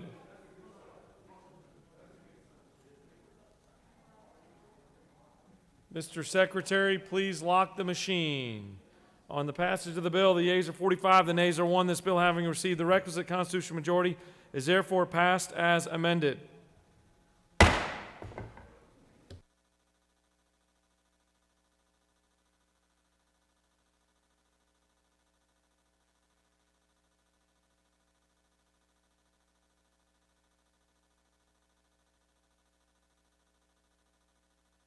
Chair recognizes the pro tem. Parliamentary inquiry, Mr. President. State your inquiry. Isn't it true the senator from the 19th thought we were having lunch at 12 o'clock?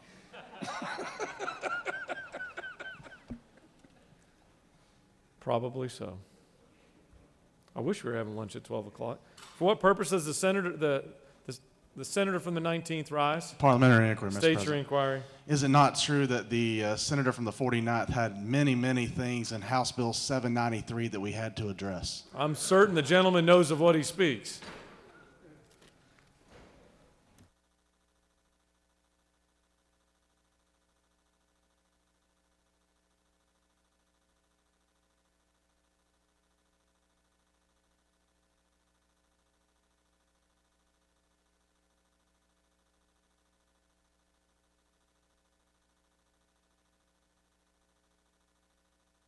Chair recognizes the senator from the 54th for a motion.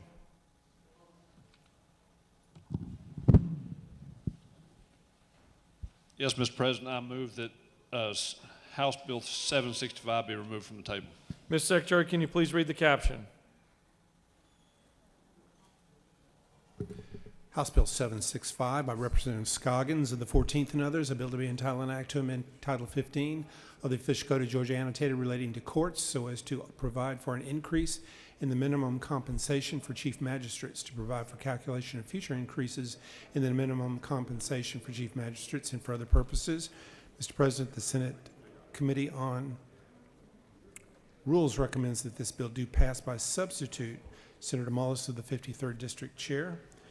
The Senate Committee on Rules offers the following substitute to House Bill 765, a bill to be entitled an act to amend Title 15 in the Official Code of Georgia annotated relating to courts so as to provide for an increase in the minimum compensation for chief magistrates, to provide for the calculation of future increases in the minimum compensation for chief magistrates, to provide for an increase in the minimum compensation for other magistrates and for other purposes.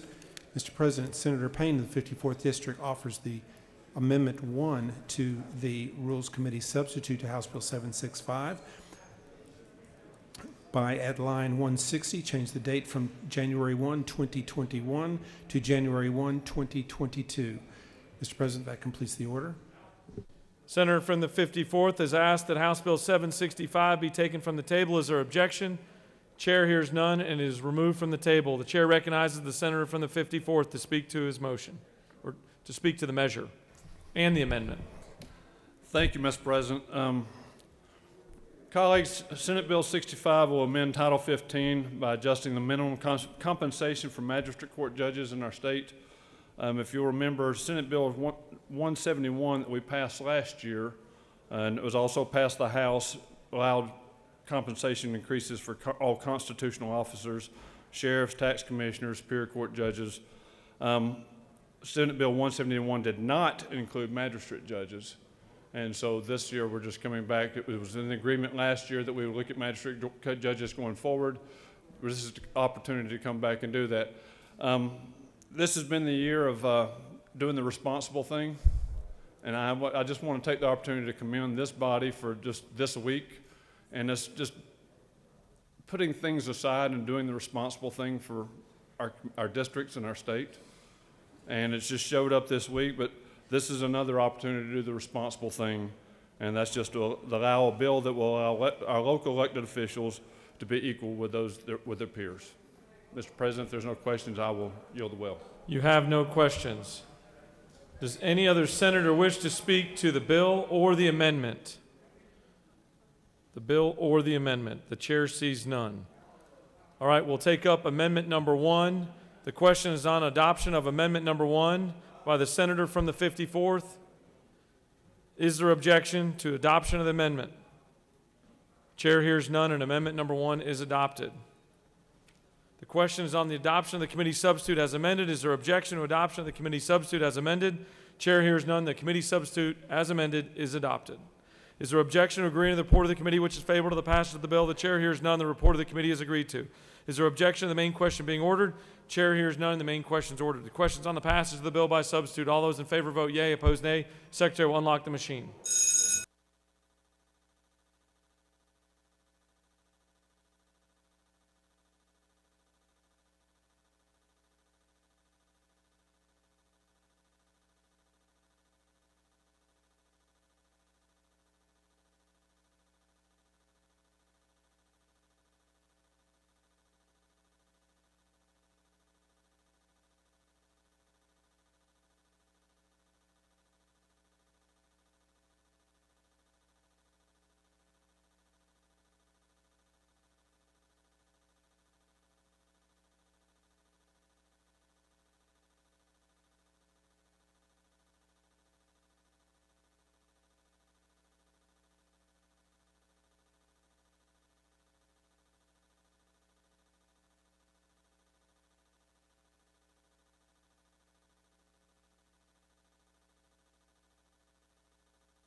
Have all senators voted?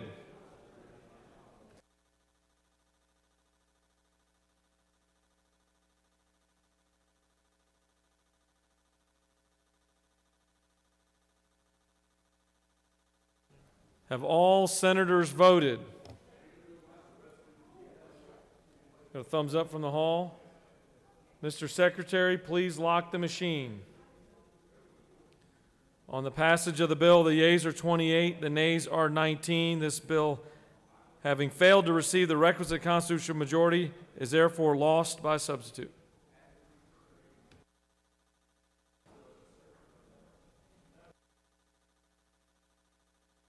For what purpose does the senator from the 54th rise? Mr. Chair, I move that we move for reconsideration.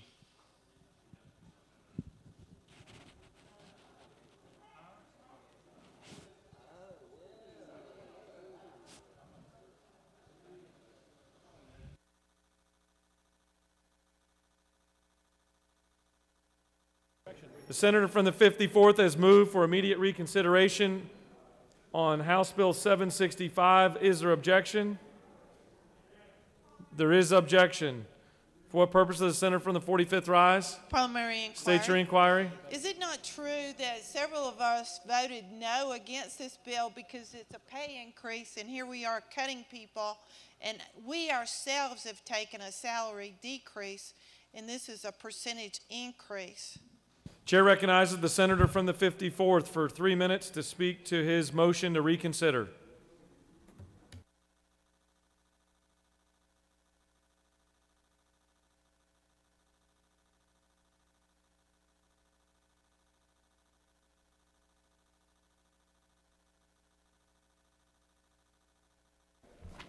Thank you, Mr. President. Friends, this was literally a minimum increase. It's for 5% increase from over 14 years.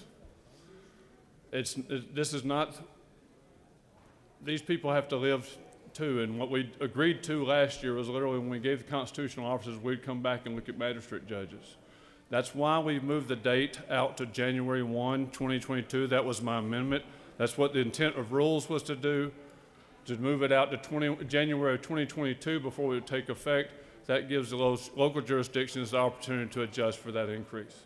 I just ask for your favorable consideration. This is literally to do the right thing, to make sure that we're paying our judges across the state the same way we did for our sheriffs and our constitutional officers last year.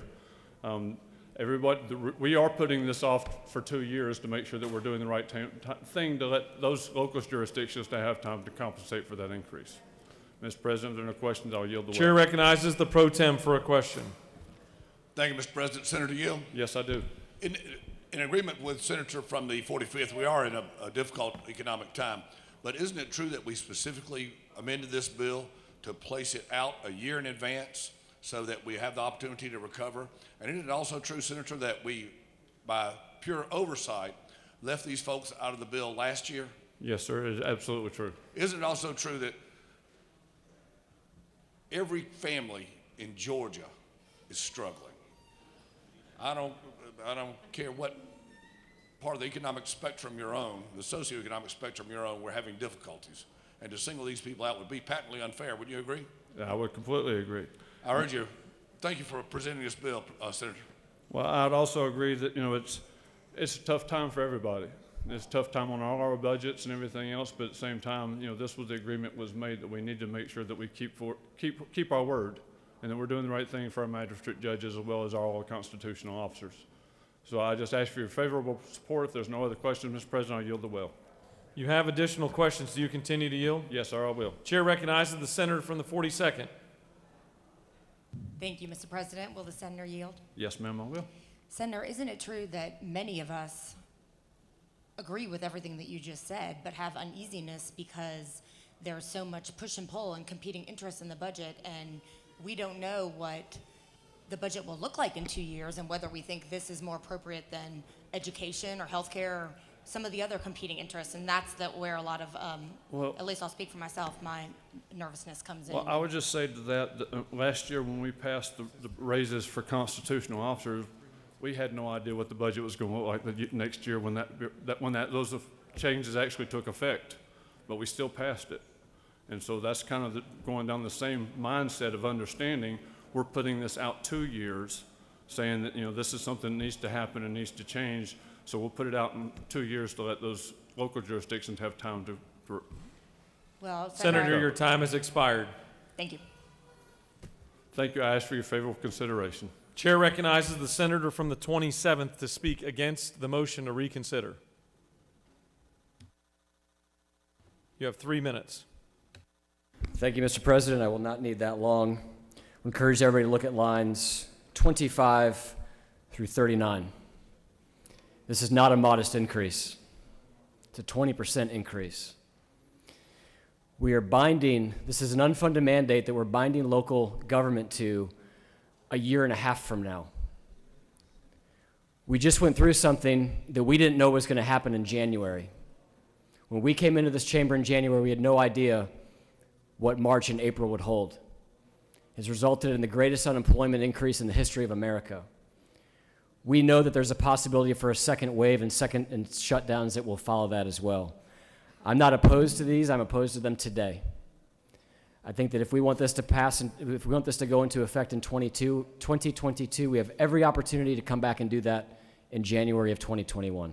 Thank you, Mr. President. I yield the well. Senator has yielded the well. For what purpose does the senator from the 20th rise? Parliamentary inquiry. State your inquiry. Is it not true that magistrate judges are not constitutional officers? I believe the gentleman knows of what he speaks. Can I follow up Continue. with another parliamentary inquiry? Is it not true that the salaries, compensation for magistrate judges are paid by the local government? I'm certain the gentleman knows of what he speaks. I have another question. Follow. Is it not true that the magistrate court has been shut down due to a judicial executive order, and they've not suffered any decrease in their pay? They've gotten their paychecks. Continue to believe the gentleman to speak correct. All right, thank you. The senator from the 54th has moved that the Senate reconsider its action on House Bill 765. Is there we want to go? All right, we're going to vote. Those in favor of reconsidering the passage of House Bill 765 will vote yea. Opposed, nay. The Secretary will unlock the machine.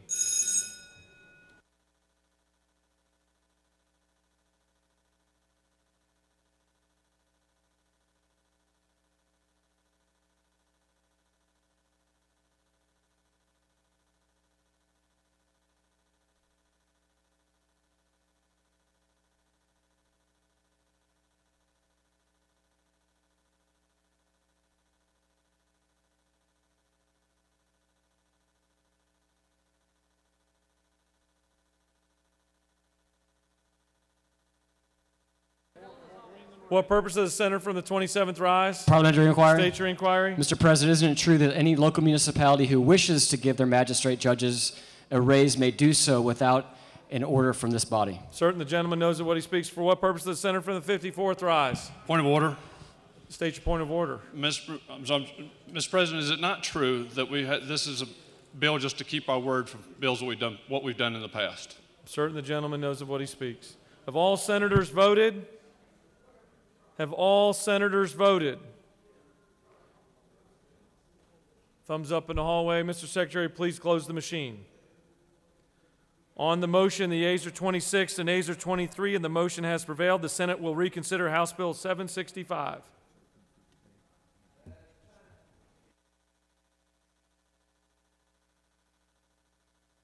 Does any other senator wish to speak for or against House Bill 765?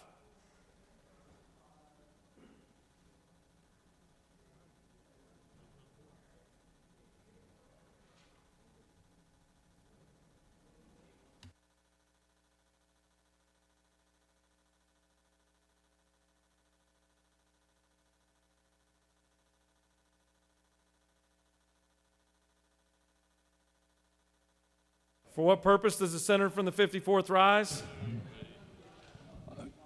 Mr. President, I make a motion that we table House Bill 765. Senator from the 54th has moved that this chamber table House Bill 765. Is there objection?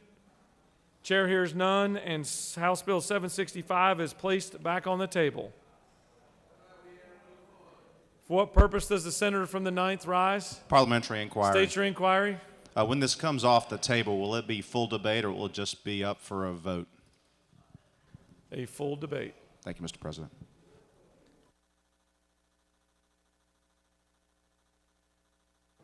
For what purpose does the senator from the 3rd rise? Mr. President, I move that the Senate remove House Bill 877 from the table. Mr. Secretary, please read the caption.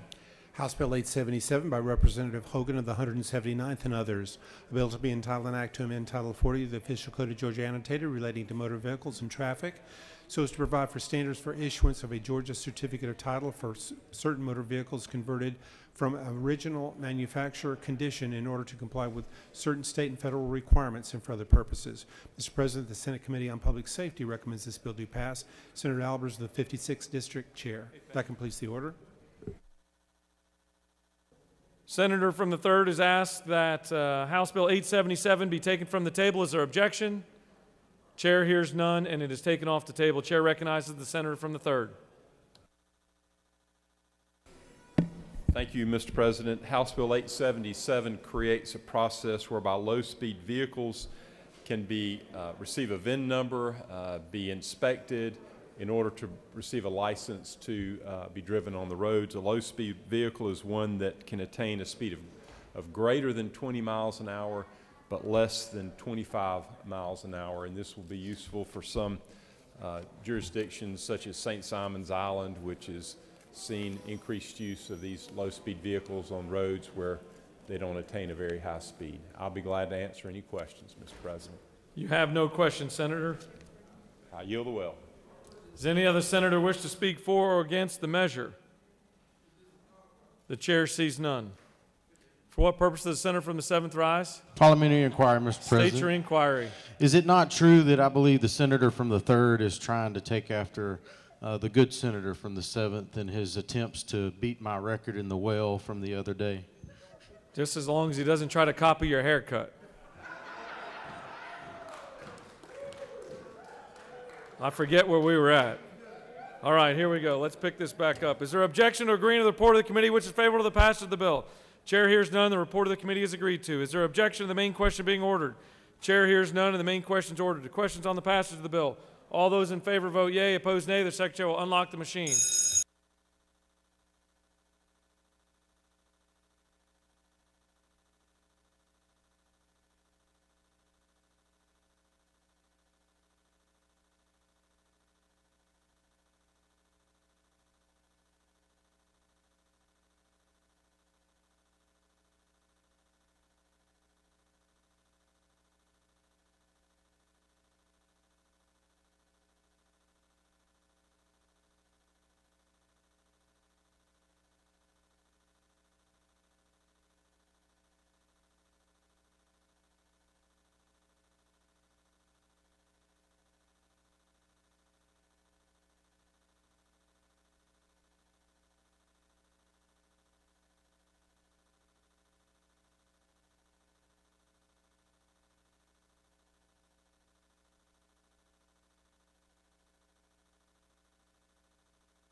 Have all senators voted?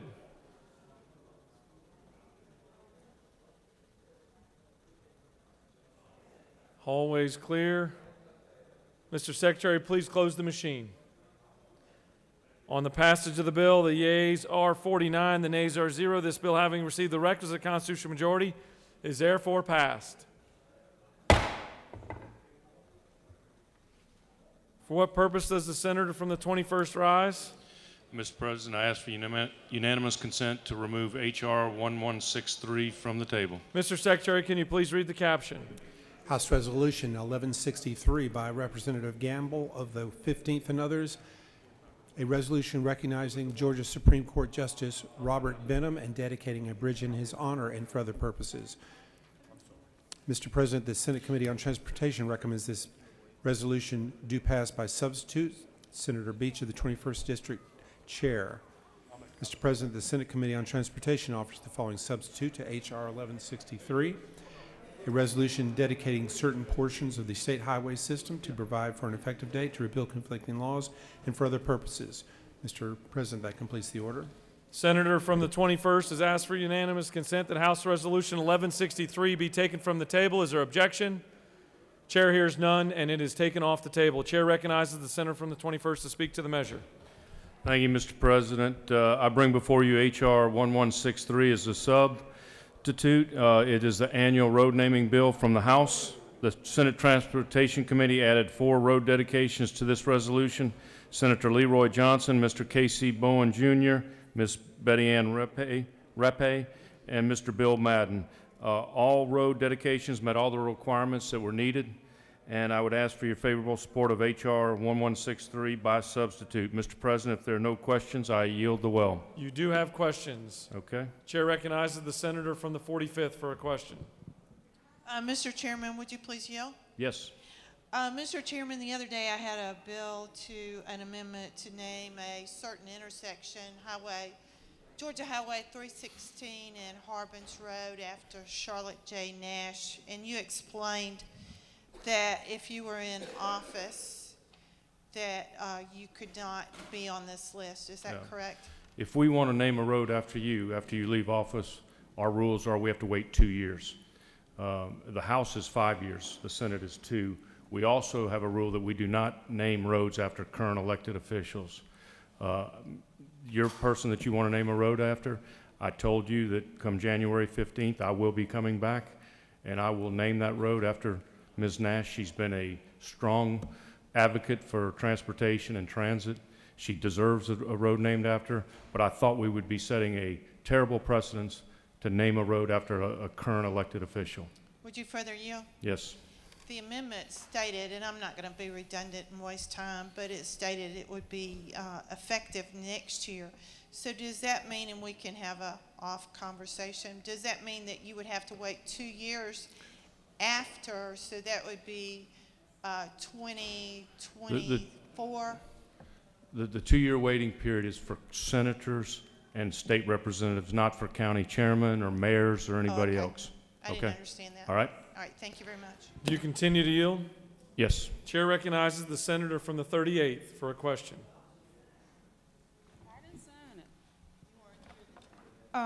Thank you. I was trying to look to see where Leroy Johnson was listed in here, and I haven't found it because we named a part of Fulton Industrial for him many moons ago. It is on page 13. It is on line 347, whereas Senator Leroy Johnson was a trailblazer and his life's work demonstrated his deep commitment and to the uplifting of lives of Georgians.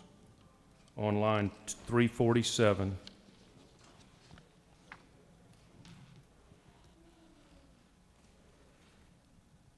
Thank you, Senator. You have. Thank you. Thank you. No more questions. I would ask for your favorable consideration. Thank you, Mr. President. I yield the will. Does any other senator wish to speak for or against House Resolution 1163? Chair hears none. Question is on the adoption of the committee substitute. Is there objection to adoption of the committee substitute? Chair hears none. The committee substitute is adopted. Is there objection to agreeing to the report of the committee which is favorable to the passage of the bill?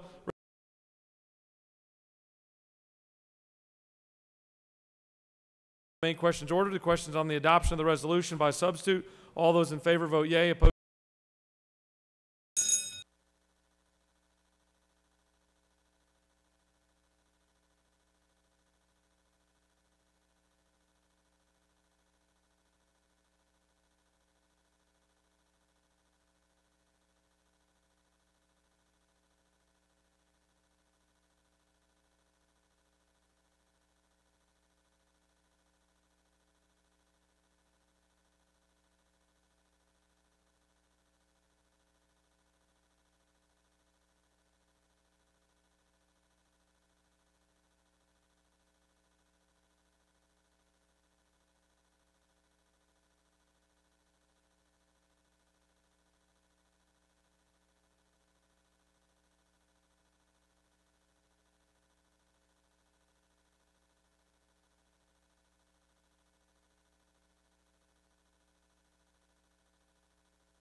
Have all senators voted? Have all senators, oh, we got one coming in.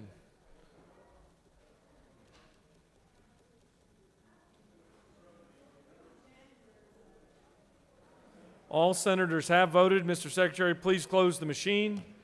On the adoption of the resolution, by substitute, the yeas are 50, the nays are 1. This resolution, having received the requisite constitutional majority, is therefore adopted by substitute. Okay, we're going to take a lunch break. I've been assured lunch will be here in about 20 minutes. And so everyone stand at ease for at least an hour. We'll take a nice little break here, catch our breath, figure out where we're headed next. Thank you.